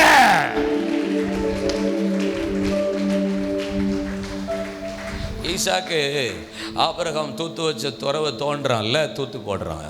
அபிமெலேக்கு கேருரா மேய்ப்பர் வாக்குவாதம் பண்ணுறாங்க. வந்து நின்றுட்ட உடனே அவன் வாக்குவாதம் சண்டையே பண்ணலை, ஹாப்பி போயிட்டு வா அப்படி எடுத்துக்கொண்டான். ஏசைக்கு அடுத்த இடம், அடுத்தது தோன்றான், அடுத்தது மூடி போடுறாங்க. அவன் இடத்துல சித்துனான்னு பேர் வச்சுட்டு போகிறான். அடுத்த இடத்துல தோன்றான், அவங்க வாக்குவாதமும் சண்டையும் பண்ணலை. கர்த்தர் ரகபத்தை கொடுத்து பழுகி பெருகும்படி கர்த்தர் எனக்கு இடம் உண்டாக்கினார் என்று வேதவசனம் சொல்லுகிறது. அவன் தோண்ட இவன் மூட, அவன் தோண்ட இவன் மூட, அவன் தோண்ட அவன் மூட வரல. அப்படின்னா என்ன அர்த்தம் தெரியுமா? நீங்கள் தோன்றதில் சோர்ந்து போகாதீங்க, பேய் மூடுறதுல சோர்ந்து போயிடுவான். அந்த பைய சோம்பேறி பைய.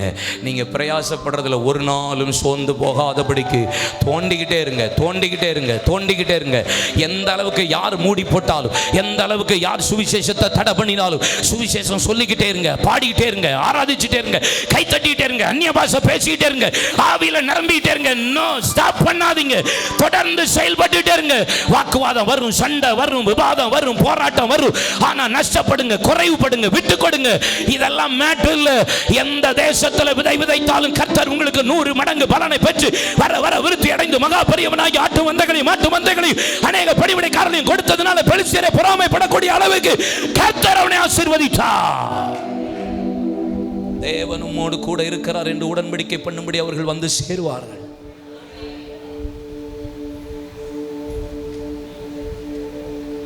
நம்ம சர்ச்சில் நம்ம இருக்கிற ஓல்மோஸ்ன்னு ஒரு சிறைச்சாலை இருக்குது அர்ஜென்டினாவில். என்ன சிறைச்சாலை? ஓல்மோஸ். அதில் 1300 கைதி. அதில் மேல்தளத்தில் இருந்த 600 கைதி வெரி டேஞ்சரஸ் கைதிகள், 700 கைதிகள் ரொம்ப மோசமான கொலை குற்றங்கள் செஞ்சவங்க. அதில் ஒரு சூப்பரண்டன்ட் தேவைன்னு சொல்லி அர்ஜென்டினா அரசாங்கம் அறிவிப்பு கொடுத்தது. யாருமே போகல. ஒரு ஊழியக்காரன் போனால் கொண்டுட்டாங்க. அதுக்கப்புறம் ஒரு ஏஜி சர்ச்சினுடைய பாஸ்டர் ஒப்பு கொடுத்து போனார். 6 பேரை ரட்சிப்புக்குள்ளே நடத்தி 6 பேரை பிரித்து ஜெபிக்க நடத்தினார். 6 60 ஆச்சு, 60 600 ஆச்சு. பல பிரயாசங்கள், 600க்கு அப்புறம் பல இரத்த சிந்துதல், பல போராட்டங்கள். ஆனால் கடைசியில் கடவுள் கிருபையினால் ஹோல் அர்ஜென்டினாவில் இருந்த அந்த ஆல்மோஸ்ட் சிறைச்சாலை 1300 பேர் ரட்சிக்கப்பட்டு அங்கே ஒரு எழுப்புதல் வந்துச்சு. சிறைச்சாலைக்குள்ளே ஒரு கைதி உள்ளே வர்றான். சிறைச்சாலை என்ட்ரன்ஸில் இந்த பக்கமும் லெஃப்ட்டு ரைட்டு வரிசையாக நின்றுட்டு கைத்தட்டி பாட்டு பாடி ஆராதிச்சு உள்ளே கூப்பிடுறாங்க கைதியை. அவன் திருன்னு முழிச்சிட்டே உள்ளே வரான். இது என்னது, சர்ச்சா இல்லை கைதியா, இது என்ன சிறைச்சாலையா? எப்படியெல்லாம் எழுப்புதல் எங்கெல்லாம் கர்த்தர் வைக்கிறாருன்னு இல்லை ஆச்சரியமாக இருந்துச்சு. அதான் நான் அதை யோசித்து பார்த்தேன். நம்ம சர்ச்சில் ஏதாவது ஒரு புது விசுவாசி உள்ளே வரட்டும், நீங்கள் கீழையும் மேலேயும் பார்க்குறதுலே சுட்டரித்து கொன்று கழுத வர்றவன் கூட அடுத்த வாரம் வரணுமா வேண்டாமான்ற அளவுக்கு போட்டுருவீங்க. அதுவும் நீங்கள் சில இடத்துலலாம் உட்காந்துட்டு உங்கள் இடத்தையும் கொடுக்க மாட்டியாளா? அந்த இடத்துல தான் இயேசு வருகிற வரைக்கும் வேறு உட்காந்துட்டு இருப்பியாளா? அதனால அந்த இடத்த விட்டு போனால் அந்த சில அக்காலாம் அதே இடத்துல தான் இருக்கும். பரலோகம் போகிற வரைக்கும் அந்த இடத்துல அந்த அக்காவை பார்க்கலாம். ஆமாம், சில அண்ணனை அந்த இடத்துல தான் பார்க்கலாம். ஆமாம், சோத்திரம். ஒன்று திடீர்னு காணாமல் போயிட்டாங்கன்னா வருகை வந்திருக்காது, ஏதோ உடம்பு சரியில்லாமல் இருந்திருக்கும். மற்றபடியெல்லாம் அதெல்லாம் போக சான்ஸே கிடையாதுன்னு எனக்கு நல்லாவே தெரியும். என்னைக்கு இடத்தையே விட்டு கொடுக்காதாலும் என்னைக்கு எதை விட்டு கொடுக்க போகுது சொல்லுங்கள். அப்போஸ்தலனாகிய பவுல் கொரிந்து சபைக்கு எழுதும்போது சொல்லுகிறார், ஏன் நீங்கள் அநியாயத்தை போர்த்து கொள்ளுகிறதில்ல, லாப நஷ்டத்தை சகித்து கொள்ளுகிறதில்ல, ஏன் சண்டை போடுறீங்க, ஏன் உங்கள் வாக்குவாதம் பண்ணுறீங்க, ஏன் நீதிமன்றத்துக்கு போகிறீங்க, உங்கள் வழக்குகளை நீங்களே தீர்த்து கொள்வது இல்லையா, உங்களுக்குள்ள பரிசுத்தவான்கள் இல்லையா, உங்கள் தேவ தூதர்களையும் நீங்கள் நியாயம் தீர்க்க போகிறீங்களோ, உங்களுக்கு விவரம் இல்லையா? இந்த விவரமும் இந்த அறிவும் இல்லாமல் சும்மா உள்ளுக்குள்ளே சண்டையை போட்டுக்கிட்டு பஞ்சாயத்தை போட்டுக்கிட்டு நான் பிஷப்பு நீ பிஷப்பு நான் செக்ரட்டரி நீ பிரசிடென்ட்டுன்னு இருக்கேன். இல்லை இல்லை இல்லை இல்லை அங்கே ஏதோ சொல்லிகிட்டு இருந்தேன், நீங்கள் கேட்டிங்களோ? கேட்டிருக்க மாட்டீங்கன்னு எனக்கு தெரியும். இல்லை நீங்கள் உங்களுக்கு இல்லை, இங்கே அது வேறு விஷயம் பேசிகிட்டு இருக்கோம். அப்புறம் வர்றேன் உங்கள்கிட்ட. தோத்திரம். ஆமாம், தோத்திரம். எல்லாம் பிஷப்பாக தான் அலையுது ஊருக்குள்ளே பாதி. இது எல்லா பிஷப்பு எல்லாத்தையும் சிலுவையில் தூக்கணும். சிலுவை இங்கே தொங்குது, எல்லாம் அவ்வளோலாம் சிலுவையில் தூக்கணும். ஆமேன்னு சொல்லுங்கள். கிறிஸ்துவ அறிகிற அறிவு இருந்துச்சுன்னா பிஷப்லாம் மேட்ரா என்ன பாஸ்டர்? இல்லையா சொல்லுங்கள். ஆமே. வெறும் பிரதரு மெய்ப்பன் போடுறதே பெரிய விஷயமா கர்த்தர் நமக்கு கிருபையாக அழைச்சிருக்கிறாரு. இல்லையா சொல்லுங்க. ஆமென். அறிவு. ரெண்டாவது வேகமாக போகிறேன். ரெண்டாவது வேதம் சொல்லுகிறது 17ஆம் வசனத்தில், கர்த்தருடைய காணிக்கையை ஜனங்கள் வெறுப்பா, தேவனுடைய காணிக்கையை ஜனங்கள் வெறுப்பா எண்ணினார்கள். வாலிபர்களுடைய பாவம் தேவ சமூகத்தில் அதிகமாக இருந்தது. 13ஆம் வசனத்திலிருந்து வாசித்து பாருங்க. அந்த வாலிபர்கள் அவர்களுடைய வேலைக்காரர்கள் சட்டியிலாவது சவரத்திலாவது கர்த்தருடைய சமூகத்தில் பலி செலுத்தும் முன்பாக, அதை தகனிக்கிறதற்கு முன்பாக, தேவ சமூகத்தில் புசிக்கிறதற்கு முன்பாக முற்குருடினால் குத்தி அதை எடுத்துக்கொண்டு தங்களுடைய ஆண்டவனுக்கு தேவை என்று எடுத்துக்கொண்டு போவார்கள். அவர்கள் இப்படி பல நாளாய் செய்து கொண்டு வந்தார்கள். அதனால ஜனங்களுக்கு காணிக்கை வெறுப்பாய் மாறிட்டு, பலிபீடத்தில் பலிபீடத்தை பலி செலுத்திட்டு அந்த ஆசாரியன் பலிபீடத்தில் உட்கார்ந்துட்டு தேவ சமூகத்தில் பலியை, அந்த தகனிக்கப்பட்ட பலியை புசிக்கணும். புசிச்சாதான் வெளியே இருக்கிறவனுக்கு பாவம் மன்னிக்கப்படும். ஆனால் அதை புசிக்கிறதுக்கு முன்னாடி, தகனிக்கிறதுக்கு முன்னாடி பச்சையாவோ அதில் எடுத்து முற்குரலில் குத்தி அதை எடுத்துகிட்டே போகிறான். ஜனங்கள் பாவம் மன்னிக்கப்பட்டுச்சான்ற கவலை இல்லை, ஜனங்கள் ஆசீர்வதிக்கப்பட்டாங்களான்ற கவலை இல்லை, ஜனங்கள் ஏதாவது நன்மை பெற்றாங்களாங்கிற அந்த ரெஸ்பான்சிபிலிட்டி எடுக்கலை. எதுவுமே ஜனங்களை பற்றின அக்கறை கிடையாது. எனக்கு என் மடியில் முதல்ல போடு, எனக்கு என் வாயில் முதல்ல போடு, எனக்கு என் குடும்பத்தில் முதல்ல போடு, எனக்கு என் பாக்கெட்டில் முதல்ல போடு, எவன் எக்கெடுக்கட்டு போனா எனக்கு என்ன? கர்த்தர் அறிகிற அறிவு மட்டும் இல்லை, ஜனங்களுக்கு காணிக்கையே வெறுப்பாயிட்டு. அப்படின்னா என்ன அர்த்தம்? மகாத்மா காந்திட்ட ஒரு பையனை ஒரு அம்மா கூட்டிட்டு வந்து ரொம்ப ஸ்வீட்டு சாப்பிட்றான், ப்ளீஸ் அவனுக்கு ஆலோசனை கொடுங்க, டூ மச் ஆஃப் ஸ்வீட் அப்படின்னாராம். சொன்னாங்களாம் மகாத்மா காந்திகிட்ட. உடனே மகாத்மா காந்தி பார்த்துட்டு ஒரு வாரம் கழித்து வான்னாராம். ஒரு வாரம் கழிச்சு உடனே அந்த அம்மா கூப்பிட்டுட்டு ஒரு வாரம் கழித்து வந்துச்சான். ஒரு வாரம் கழித்து வந்த உடனே பக்கத்தில் உட்கார வச்சுட்டு ஸ்வீட் சாப்பிட்டா என்னென்ன நடக்கும்னு பக்கா இன்ஸ்ட்ரக்ஷன். சாப்பிடாத, அதெல்லாம் நிறுத்து, நல்லதில்லை, அப்படி இப்படின்னு பக்காவை சொல்லி அந்த பையன் சரி நான் சாப்பிட மாட்டேன், லிமிட்டாக வச்சுக்கோ, அதிகமாக வச்சுக்கோன்னு சொல்ல. ஓகே. அந்த அம்மா சரி தேங்க்ஸ்யான்னு சொல்லிட்டு மகாத்மா காந்திகிட்ட கேட்டுச்சான், ஏன் இதை போன வாரமே சொல்லலை அப்படின்னா, நானே கொஞ்சம் அதிகமாக சாப்பிடுவேன் அப்படின்னாரா. First you have to practise, then you have to preach. என்னை வச்சு தான் இயேசுவை பார்க்க முடியும், உங்களை வச்சு தான் இயேசுவை காட்ட முடியும். இயேசு எனக்கு இந்த உலகத்துக்கு எப்படி தெரிவார்? பவுல் சொல்கிறார்ல 1 கொரிந்தியர் 11 கிறிஸ்துவின் அச்சு அடையாளங்களை என் சரீரத்தில் தரித்திருக்கிறேன், ஒன்று என்ன பின்பற்றுங்கள், இல்லைன்னா கிறிஸ்துவ பின்பற்று. ஒன்று கிறிஸ்துவ பின்பற்று, இல்லைன்னா என்ன பின்பற்று. இப்படி தைரியமாக சொல்ல முடியுதுன்னா அவன் அந்த அளவுக்கு வாழ்கிறான்ல. ஏன் காணிக்க வெறுப்பாகுதுன்னா, ஏன்னா ஜனங்கள் அவன் சரியில்லை அதனால் காணிக்க பிடிக்க மாட்டேங்குது. நான் சரியில்லைன்னா ஆராதனை மற்றவங்களுக்கு எப்படிங்க பிடிக்கும்? நான் சரியில்லைன்னா நான் பண்ணுற பிரசங்கம் எப்படிங்க பிடிக்கும்? நான் சரியில்லைன்னா நான் பண்ணுற உபதேசம் எப்படிங்க பிடிக்கும்? நான் சரியில்லைன்னா எப்படி கர்த்தர் அங்கீகரிப்பா? என்னை வச்சு தானே இயேசு பிரதிபலிக்க முடியும். பாரு, சர்ச்சுன்னு போகிறான், பைபிளை தூக்கிட்டு போகிறான், வேதக்காரன்றான். பேச்சு சரியில்லை, நடக்க சரியில்லை, வாழ்க்கை சரியில்லை, அந்தரங்கம் சரியில்லை, சண்டை போடுறான், தெருவில் நின்று அந்த சண்டை போடுறான். சர்ச்சில் போய் ரக்க பக்காங்க, வாயில் கெட்ட வார்த்தை, உள்ள வேணா அந்த வார்த்தை இந்த வார்த்தை அந்நிய பாஷை. இல்லை, என்ன வச்சு தானே இயேசு? சொல்லுங்க சிஸ்டர், சொல்லுங்க பிரதர். எப்போ கிழவிக்கு பாயசம் போடலான்ல காத்துட்ருக்கோம். கிழவியை பாயசம் போட்டு தூக்கிடலான்ல பல பார்ட்டி உட்காந்துட்டு இருக்கு.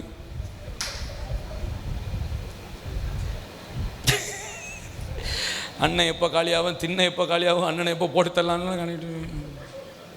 ஹல்லேலூயா, ஹல்லேலூயா, ஹல்லேலூயா. கர்த்தருடைய பரிசுத்த சோதரனாவதாக. ஹல்லேலூயா, ஹல்லேலூயா. என்னடா ஒரு மாதிரி பார்க்குறீங்க? ஒன்றும் பிரச்சனை இல்லையே. ஆவியானவர் அப்படியாக பேசி கொண்டிருக்கிறாரா? இயேசுவை நான் பிரதிபலிக்கிறேன்னா யோசிச்சு பாருங்க.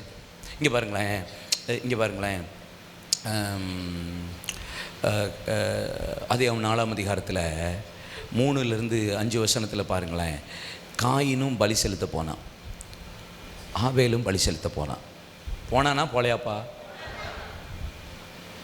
ஆபேல் பலி செலுத்துகிறான், கர்த்தர் ஏற்றுக்கிட்டார். காயின் பலி செலுத்துகிறான், ரிஜெக்டட் அப்படிங்கிறார். சொல்கிறாரா இல்லையா? ரிஜெக்ட் அப்படின்ட்டார். கடுப்பாயிட்டான் அவன். அதனால் கல் எடுத்தான், அவனை போட்டான். கதை உங்களுக்கு தெரியும், உங்களுக்கு இந்த போடுற கதைலாம் நல்லா தெரியும். எவனை காலி பண்ணுறான், எவனை போட்டு தள்ளுறான், எல்லா கதையும் நமக்கு நல்லா தெரியும். தோத்துறோம்.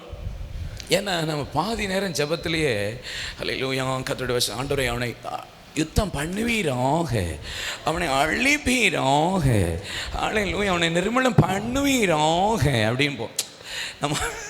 காயின்னு நீங்கள் பாருங்களேன், எனக்கு நான் இந்த 2 விஷயத்தில் ஒரு காரியம் சொல்கிறேனே. காயின் இருக்கான்ல, காயின் நிலத்தை பயிரிடுகிறவனாக இருந்து அதன் பலியை கர்த்தருக்கு காணிக்கையாக கொடுத்தான். அப்படி தானே வசனம் இருக்குது. ஆபேல் ஆடுகளை மேய்க்கிறவனாக இருந்து அதன் பலனை கர்த்தருக்கு காணிக்கையை கொடுத்தான் இருக்கு. அப்படி தானே பாருக்கு இருக்கா உங்கள் பைபிள்? அப்படி தானே பாருக்கு. தூங்குறீங்கன்னா கொஞ்சம் விழிச்சுக்கோங்க. அப்படி இருக்குது. இப்போ காயின் நிலத்தை பயிரிடுகிறவனாக இருந்து அதன் பலியை கர்த்தருக்கு காணிக்கையை கொடுத்தான் இருக்கு. நீங்கள் ஆபேலை விட காயினுடைய பிரயாசம்தான் அதிகம் நான் சொல்லுவேன். எனக்கு அப்படி தான் தெரியுது. நிலத்தை பயிரிடுக்கிறதுலாம் சாதாரண வேலையா? வயக்காட்டில் போய் நின்று பார்த்தா தான் தெரியும். தோப்பு வச்சுருக்கவனுடைய நிலமெல்லாம் பாதி டார் தங்கு தான், மோசமான நிலமை தான் இருக்குது, கஷ்டம். இங்கே பாருங்கள், நிலத்தை பயிரிடுகிறவனா இருந்தான்னா கண்டிப்பாக ஒரு நல்ல நிலத்தை பார்த்துருக்கணுமா வேண்டாமா? மொண்டு. ரெண்டாவது, நிலத்தை பண்படுத்தி இருக்கணுமா வேண்டாமா? 2. மூணாவது, பயிர் அதில் ஊண்டி இருக்கணும், இல்லைன்னா விதை போட்டிருக்கணுமா வேண்டாமா? 3. 4வது, அதுக்கு தண்ணி ஊற்றிருக்கணுமா வேண்டாமா? கண்டிப்பாக அன்றைக்கி மழை தேசத்தில் இல்லை, நோவா காலத்தில் தான் மழை. ஒருவேளை ஆகாயத்து பனியை கொஞ்சம் பிடிச்சி மழையை நினச்சிருக்கலாம். இல்லைன்னா ஏதேன் தோட்டத்தில் ஒரு நதி பாய்ந்து 4 கிளைகளாக இருந்தது, அதுலேருந்து கொஞ்சம் வெட்டி வெட்டி கொஞ்சம் கொண்டு கொடுத்துருக்கலாம், ஊற்றி கொண்டு. அப்போ தண்ணியை ஊற்றுறதுக்கு கொஞ்சம் பிரயாசப்பட்டிருப்பான். 5வது, அதை எல்லாத்துக்கும் வேலி அடைச்சிருக்கணுமா அடைக்க வேண்டாமா? ஆடோ மாடோ பறவைகளோ பட்சிகளோ வேலி அடைச்சிருக்கணும். 6வது, அதை கொஞ்சம் இரவும் பகலும் ஜாமக்காரனை போல் காத்திருக்கணுமா காத்திருக்க கூடாதா? காத்திருக்கணும். இவ்வளோ சோழி பார்த்துட்டு தான் அங்கே நமக்கு பாசுக்கு பயிர் வந்தது. 1 30 60 100 பலன் கிடச்சிருக்கும். அதை எடுத்துக்கொண்டு போய் கர்த்தருக்கு காணிக்கையாக கொடுத்துருப்பான். இவ்வளோ வேலை பார்த்து தான் அந்த பையன் அப்படி செஞ்சுருக்கான். ஆனால் ஆபேல் ஆடுகளை மேய்க்கிறவன் வந்து கர்த்தருக்கு காணிக்கை கொடுத்தான். ஆபேல் ஆடுகளை எங்கே மேய்ச்சிருப்பான்? அண்ணனுடைய நிலத்தில் டக்குன்னு மேய்ச்சி விட்டு சாப்பிட்டுட்டு டப்புன்னு அப்படின்ட்டு எடுத்துகிட்டு வந்து டக்குன்னு கொண்டு போய் பழியை செலுத்திட்டு டக்காருன்னு கொண்டு கொடுத்து ஆண்டவர் அவனை எடுத்துக்கிட்டார். இதெல்லாம் ஓவர் பார்சியாலிட்டி ஆண்டவரேன்னு எனக்கு தோணுச்சு. ஆனால் மேட்ரு அங்கே அது இல்லை. மேட்ரு அங்கே விஷயம் அது இல்லை. ஆபேலையும் அவன் காணிக்கையும் கர்த்தர் அங்கீகரித்தார், காயினையும் அவன் பலியையும் கர்த்தர் அங்கீகரிக்கல. அப்படின்னா என்ன சொல்ல வர்றாரு? நான் ஆபேலை அங்கீகரித்தேன், அதனால கர்த்தர் அவன் காணிக்கை அங்கீகரித்தார். நான் காயினை அங்கீகரிக்கலை, அதனால அவன் பலியை அங்கீகரிக்கல. என்ன அங்கீகரிக்காம நான் செய்கிற பிரசங்கமாக இருக்கட்டும், ஆராதனையாக இருக்கட்டும், பாட்டாக இருக்கட்டும், பலியாக இருக்கட்டும், கொடுக்குற காணிக்கையாக இருக்கட்டும், சர்ச்சு கட்டுறதா இருக்கட்டும், கர்த்தர் அங்கீகரிக்கவே மாட்டா.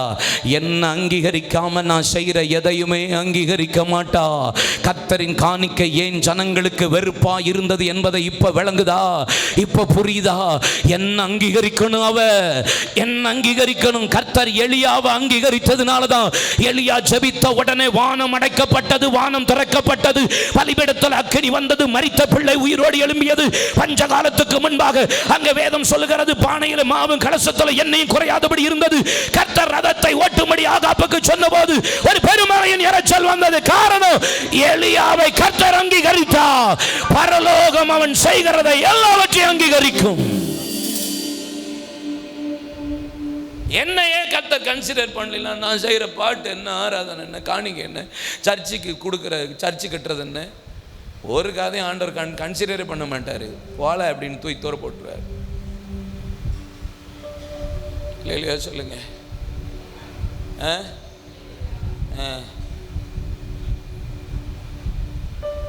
பக்கத்தில் கைப்பிடிங்க, எப்படின்னு கேளுங்க. நீங்க கேளுங்க, முகத்தை பார்த்துட்டு கேளுங்க, எப்படி?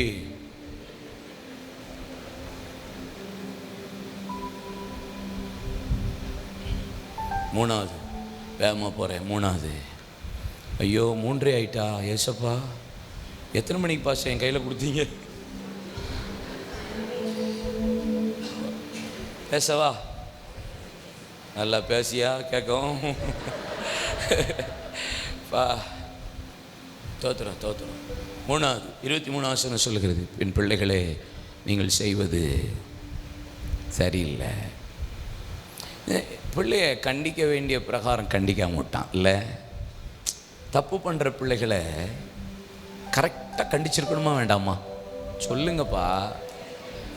என்னப்பா, கதவை போட்டு உரிச்சிருக்கணும். என்ன தங்கம், கரெக்டு தானே? அதான் மேட்ரு. தப்பு பண்ணுறோம் நாங்கள் அடிக்கடி.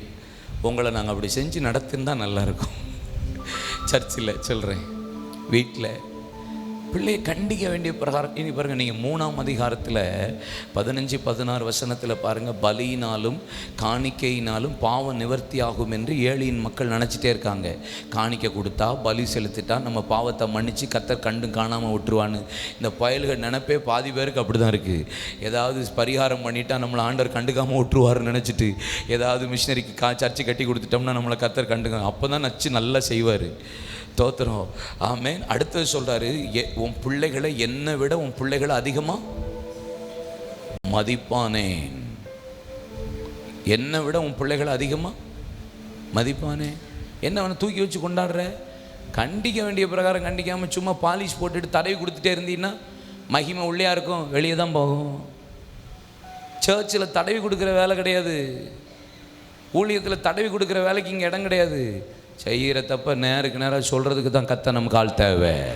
நமக்கு கர்த்தர் இந்த கடைசி காலத்தில் நாத்தான் தீர்க்கதரிசிகளை எழுப்புவாராக. நேரம் முகத்துக்கு முகம் செஞ்சு நீயே அந்த மனுஷன் என்று சொல்லுகிற ஆட்களை கர்த்தர் எழுப்பட்டும்.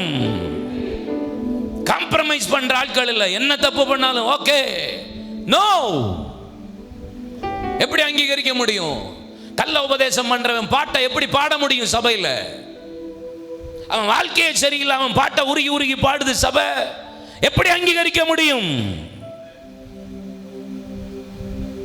நீங்களும் பாடிக்கிட்டு நீங்களும் ஸ்டேட்டஸில் வச்சுட்டு அழுவீங்க, உருகி உருகி மண்டையில் கொட்டணும் போல வரும் எனக்கெல்லாம் சில ஆட்களை பார்க்கும்போது. பாட்டு தானே பிரதர், பாட்டை நீ அங்கீகரிச்சுன்னா நீ அவனையும் சேர்த்து தானே அங்கீகரிக்கன்னு அர்த்தம். அவனை என்கரேஜ் பண்றது தானே அர்த்தம். கண்டி காம்ப்ரமைஸ் பண்ணாதீங்க, காம்ப்ரமைஸ் பண்ணாதீங்க. அல்லேலூயா சொல்லுங்க. சும்மா பரவாயில்ல, ஊழியம் நடக்கல. என்ன ஊழியம் நடக்கு? பாதி பேருக்கு அப்படிதான். ஹலோ, பின்னாடி இருக்கிற வாலிப பிள்ளைகளே, திருவர்களே, வாலிபர்கள் தங்கங்களே சொல்லுங்க தங்கம், காம்ப்ரமைஸ் பண்ண முடியுமா? முடியாது. போடுற நேரம் போட்டுறணும். நீதிமொழிகள் 1:23, என் கடிந்து கொள்ளுதலுக்கு திரும்புங்கள், என் ஆவியையும் என் வார்த்தையும் வைப்பேன். நீதிமொழிகள் 6:23, போதக சிற்சைய ஜீவ வழி. ஆமென். சங்கீதம் 141:4-5, நீதிமான் என்னை தயவாய் கொட்டட்டும், அது என் தலைக்கு எண்ணெயை போல இருக்கும், அது நல்ல தலையை அல்லல் தட்டுவதில்லை. இன்னும் கொஞ்சம் கொடுப்பேன், இன்னும் கொஞ்சம் என்ன தட்டட்டும், இன்னும் கொஞ்சம் கொட்டட்டும். ஆமென் சொல்லுங்க. கடிந்து கொள்ளுதலை வெறுக்கிறவன் மிருக குணமுள்ளவன். நீதிமொழிகள் 12:1, எபிரேயர் 12:5-10 அன்றி என் மகனை கர்த்தருடைய சிற்சை அற்பமா என்னாதே, அவரால் கடிந்து கொள்ளப்படும் போது சோர்ந்து போகாதே.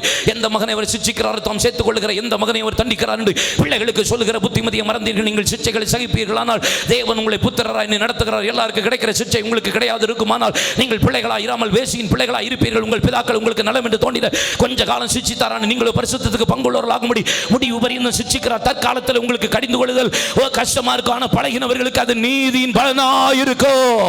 கண்டிக்க வேண்டிய நேரத்தில் கண்டிச்சரணும், கடிந்து கொள்ற நேரம் கடிந்து கொள்ளணும், சிட்சிக்கிற நேரம் சிட்சிக்கணும். எங்க பாஸ்டர் என்னையே திட்டுறாரு, திட்டதான் செய்வோம். இருந்தீன்னா பரலோகம் போவ, இல்லைன்னா நரகத்துக்கு போவ. முதல்ல கொஞ்சம் கஷ்டமா இருக்கும், பழகினவர்களுக்கு எப்படி இருக்கும்? நீதியின் பலனா இருக்குமா?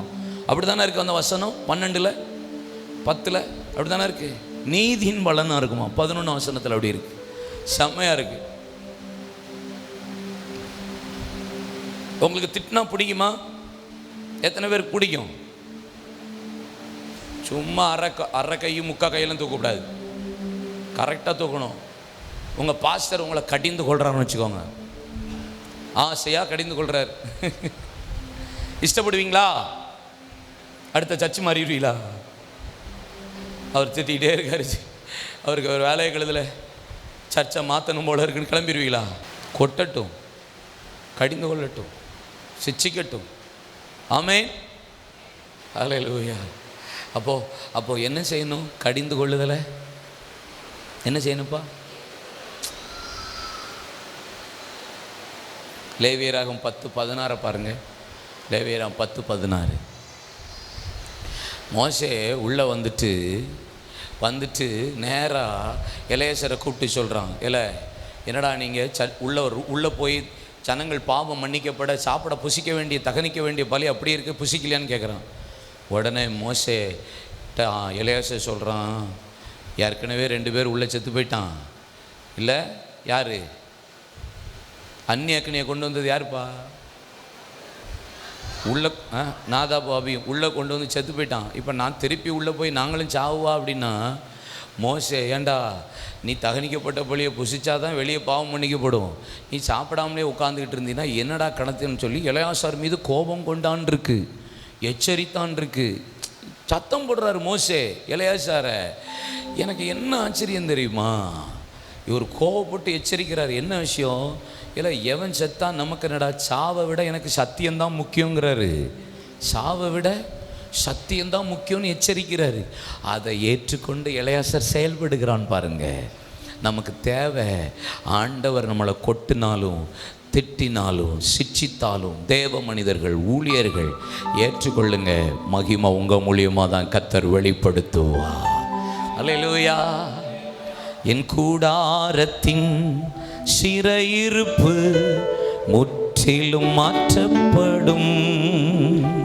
என் கூடாரத்தின் சிறையிருப்பு முற்றிலும் மாற்றப்படும். என் குடும்பத்திலே சமாதானமும் சந்தோஷமும் பெருகும். என் குடும்பத்தில் கைத்தட்டுங்க.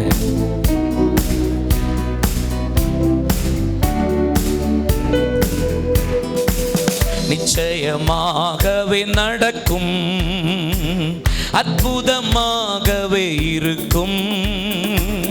நிச்சயமாகவே நடக்கும், அற்புதமாகவே இருக்கும். என் கூடாரத்தின் சிறையிருப்பு முற்றிலும் மாற்றப்படும். மேலெல்லாம் நல்லா கைத்தட்டுங்க.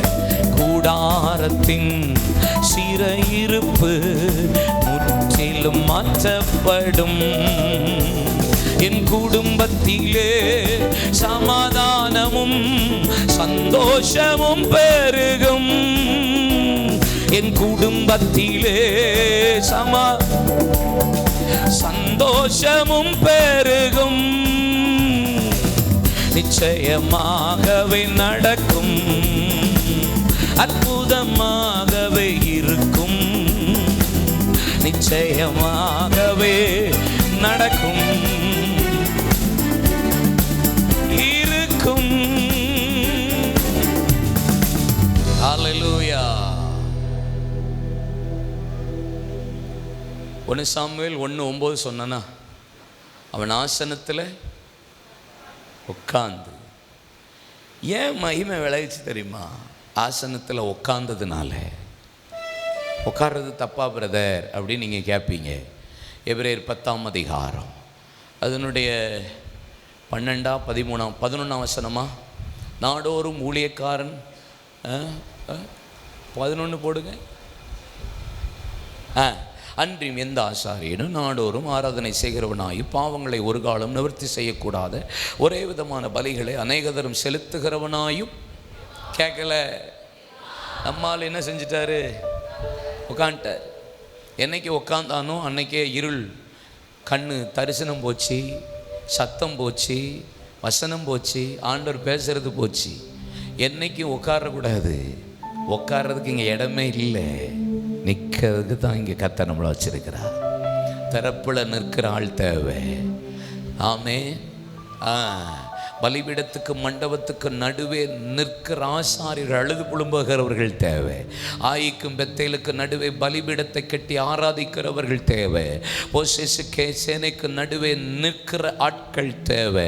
வானத்துக்கு பூமிக்கு இயேசு சிலுவையில் நின்றது போல இந்த காலகட்ட கடைசி காலத்தில் மரித்தவர்களுக்கு உயிரோடு இருக்கிறவர்களுக்கு நடுவே நின்று தூப கலசத்தை எடுக்கிற ஆட்கள் தேவை. இன்னைக்கு நிற்க தேவை. சபை நடுவில் நின்று ஒருவன் ஈட்டி எடுத்து உருவ குத்தின பெனகாசு தேவை. நிற்கிறதுக்கு தான் ஆள் தேவை, உட்கார்றதுக்கு ஆள் தேவை இல்லை. அல்லேலூயா சொல்லுங்க. இன்னைக்கு தேவ சமூகத்தில் நின்று ஜெபிக்க, நின்று உத்தரவாதம் எடுக்க, நின்று ஊழியம் செய்ய, நின்று ஆராதிக்க, நின்று தேவ சமூகத்தில் பெருமூச்சு விட, நின்று கர்ப்ப வேதனைப்படதான் கர்த்தர் இன்னைக்கு ஆளை தேடுறா. நிக்கணும். உக்காந்தா தரிசனம் போயிரும், உக்காந்தா சத்தம் போயிரும், உட்கார்ந்தா ஒரு காரியமும் நடக்காது. இன்னைக்கு பல ஊழியம் உட்கார்ந்துருச்சு, பெரிய பெரிய ஊழியெல்லாம் உட்கார்ந்துருச்சு. தரிசனத்தை மாறி டிவைட் அடிச்சு அப்படியே டேக் டைவர்ஷன். பல பெரிய ஊழியக்காரர்கள் கூட டேக் டைவர்ஷன். உபதேச கோளாறு, ஊழிய கோளாறு. நல்ல பயங்கர பரிசுத்தத்தில் இருந்த பல தேவ மனிதர்கள் அன்னைக்கு உட்காந்துட்டாங்க. பல்ல காட்டிட்டு ஆசீர்வாத உபதேசம் பேசிக்கிட்டு இருக்க ஒரு பெரிய கூட்டமே இன்னைக்கு அலைஞ்சிட்டு இருக்கு. சென்னையிலையும் பல மாவட்டங்களில் எழும்பிட்டாங்க. எங்கள் தூத்துக்குடி மாவட்டத்தில் பெரிய பரிதாபம். அதல்ல, இன்னைக்கும் பிரதிஷ்டையை விடாமல் நிற்கிற ஊழியங்க இருக்காங்கல்ல, அவங்க தான் கத்தருக்கு தேவை. கடைசி வரைக்கும் பிரதிஷ்டை இழக்காம பிரதிஷ்டையில் உபதேசத்தில் ஊழியத்தில் நிற்கிறாங்கல்ல, கடைசி வரைக்கும் அப்படிப்பட்ட ஆட்களை கத்த தேசத்தில் எழுப்பட்டும். அந்த ஆட்கள் தான் கத்த தேவை. இல்லையா சொல்லுங்க. ஆமே. என் மகிமை விலகிச்சு. 1 நாளாகமம் 13:3. சவுலின் நாட்களிலே அதை தேடாமல் போனார்கள்.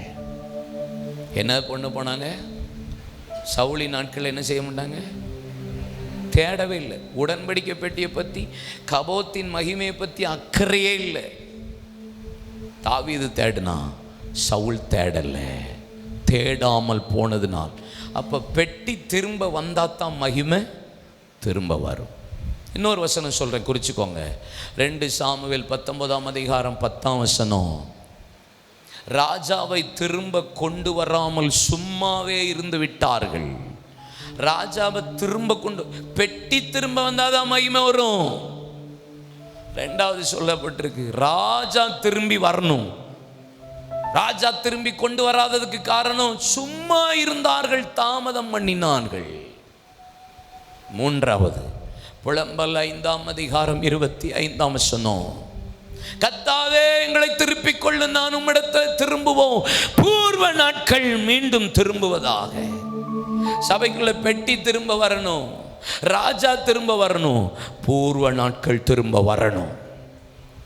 பெட்டி திரும்ப வராம போனதுக்கு காரணம் தேடல. ராஜா திரும்ப வராதுக்கு காரணம் சும்மா இருந்து தாமதம் பண்ணினார்கள். பூர்வ நாட்கள் திரும்பி வராதுக்கு காரணம் எங்களை நீங்க திருப்புங்க. ஏன் நீயே திரும்ப மாட்டியா? உன்னை வேற திருப்பணுமாக்கும். சில ஆட்களெல்லாம் திருப்பணுமா? திரும்பினா தான் நம்மளே வாலண்டியராக திரும்பணும். அப்பந்தான் பூர்வ நாட்கள் திரும்பி வரும். நாகும் 2:2 யாக்கோபின் மகிமையும் இஸ்ரவேலின் மகிமையும் நான் திரும்பி வர பண்ணுவேன். இந்த 3 விஷயம் நடந்துச்சுன்னா வர வேண்டியது ஆட்டோமேட்டிக்காக வந்துடும். யாக்கோபின் மகிமை, இஸ்ரவேலின் மகிமை. இஸ்ரவேலின் மகிமை உடன்படிக்கப்பட்டு, யாக்கோபின் மகிமை ஜெபஜீவியம்.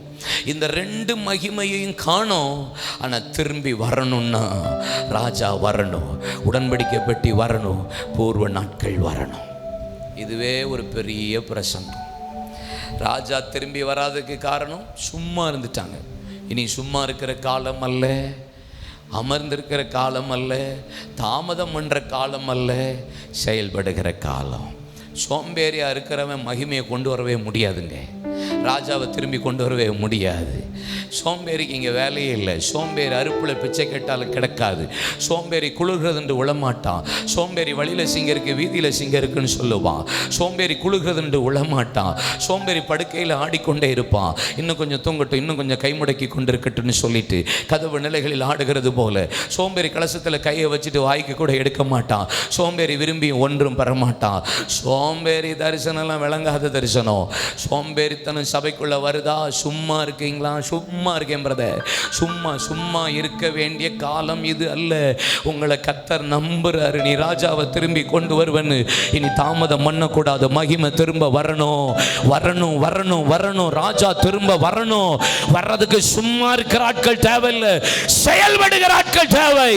சோம்பேறி தேவையில்லை. பெட்டி திரும்ப வரணும். சவுல் தேடலை, ஆனால் தாவீது தேடினா. நீங்கள் நம்ம ரொம்ப காரியத்தை தேடுறதே இல்லை, பெட்டியை தேடுறதே இல்லை, மகிமையை தேடுறதே இல்லை, ஆண்டவரை தேட வேண்டிய பிரகாரம் தேடுறதே இல்லை. தேடணும். பூர்வ காலம் திரும்பணும்னா நான் கர்த்தரிடத்தில் திரும்பணும். என்னை திருப்புங்கன்னு அவர்கிட்ட சொல்லக்கூடாது. நீ திரும்பலை, அவர் திருப்புவார் உன்னை. ஆமென்னு சொல்லுங்க. நம்ம கர்த்தரிடத்தில் திரும்புகிறோமா? யோசிச்சு பாருங்க. இன்னைக்கு பூர்வ காலத்தில் இருந்த காரியெல்லாம் இன்னைக்கு இருக்கா சர்ச்சுக்குள்ளங்கிறது ஒரு பெரிய கேள்விக்குறி. பார்த்துருக்கீங்களா? பூர்வ காலத்தில் இருந்ததெல்லாம் நெகேமியாவின் புஸ்தகம் 8ஆம் அதிகாரம் 14-18 நெகேமியா சொல்லுகிறான், புஸ்தகத்தை எடுத்து வாசித்த போது ஏறக்குறைய 1400 வருஷம் சபைக்குள்ள கூடார பண்டிகை என்பதே இல்லை. கூடார பண்டிகை இல்லை என்பதை நெகேமியா கண்ட உடனே யோசுவாவை நாட்களுக்கு அப்புறம் சபைக்குள்ள கூடார பண்டிகை இல்லை, அதை கரிந்து வாசித்த பின்பு சபைக்குள்ள மீண்டும் 1400 வருஷம் கழித்து நெகேமியா வாசித்து அறிந்து கூடாரங்களுக்கு முன்பாக, ஆலயத்துக்கு முன்பாக, அலங்கத்துக்கு முன்பாக, வீட்டுக்கு மேலே 7 நாள் கூடார பண்டிகையை அனுசரித்து முடித்ததற்கு பின்பாக 18ஆம் வசனம் சொல்கிறது, தினந்தோறும் வசனம் வாசிக்கப்பட்டது, அனுசரிப்பு உண்டாகி மகிழ்ச்சியும் சந்தோஷமும் சபைக்குள்ளே வந்தது. 1400 வருஷம் இல்லாத கூடார பண்டிகையை ஒரு நெகேமியா திரும்ப சபைக்குள்ளே கொண்டு வர்றான்னா, எதெல்லாம் சபைக்குள்ளே இல்லாமல் போச்சோ, அழிஞ்சு போச்சோ, மறைஞ்சு போச்சோ, திரும்ப கர்த்தர் நமக்குள்ளே கொண்டு வரணும். எசேக்கியா 250 வருஷம் பஸ்கா செய்யப்படாத பஸ்காவை 250 வருஷம் கழித்து எசேக்கியா கொண்டு வந்தபோது மிகுந்த மகிழ்ச்சியும் சந்தோஷமும் சபைக்குள்ள வந்தது. எதெல்லாம் இல்லையோ, எதெல்லாம் மறைஞ்சு போச்சோ, எதெல்லாம் காணாம போச்சோ, எதெல்லாம் அழிக்கப்பட்டுச்சோ, சபைக்குள்ள மீண்டும் பூர்வ காலம் வரணும்னு நம்புறவங்க, விசுவாசிக்கிறவங்க, ஆசைப்படுறவங்க ஒரு நிமிஷம் கைகளை தட்டி ஜெபம் பண்ணுங்க. மீண்டும் சபைக்குள்ள வரட்டும், ஊழியத்துக்குள்ள வரட்டும், தரிசனத்துக்குள்ள வரட்டும், தேவ மனிதர்களுக்குள்ள, தகப்பன்மார்களுக்குள்ள வரட்டும். பூர்வ காலத்துக்கு நேரா திரும்ப கிருபை தருவீராக. ஹல்லேலூயா. திருமணம்ப்பா, திருமணமா மாட்டாமா? திருமணமா வேண்டாமா? கண்டிப்பாக திருமணம். பெட்டி திருமணம் இல்லை, ராஜா திருமணம், மகிமை திரும்பி வந்துடும். இதன்படி நீங்கள் செய்ய கவனமாக இருந்தாலே போதும். கர்த்தருடைய மகிமை. லேவியராக 9:6 சொல்கிறது, இந்த கட்டளைகளின்படி நீங்கள் கீழ்ப்படியை செய்வீர்களானால் கர்த்தருடைய மகிமை காணப்படும். யாத்திராக 40:33-35 அவன் வேலையை செய்து முடித்தான். அதை செய்து முடித்த பின்பு கூடாரம் கர்த்தருடைய மகிமையினால் மூடியது. ஆசாரிப்பு கூடாரத்துக்குள்ளே தேவ மகிமை நிரப்பிட்டு மோசே உள்ளே பிரவேசிக்க முடியாமல் கூடிட்டு, தேவ மகிமை நிரப்பது, திரும்ப மகிமை வருது. உடன்படிக்கை பெட்டியை சாலமோன் கொண்டு வந்தான், மகிமை வந்தது. இது ஒவ்வொன்றுக்கும் ஒவ்வொரு மணி நேரம் பிரசங்கம் பண்ணால் தான் முடியும். ஆனால் நான் பேசலை, பாயிண்ட் சொல்லிட்டேன். ப்ளீஸ் எல்லோரும் எழும்புவோம்.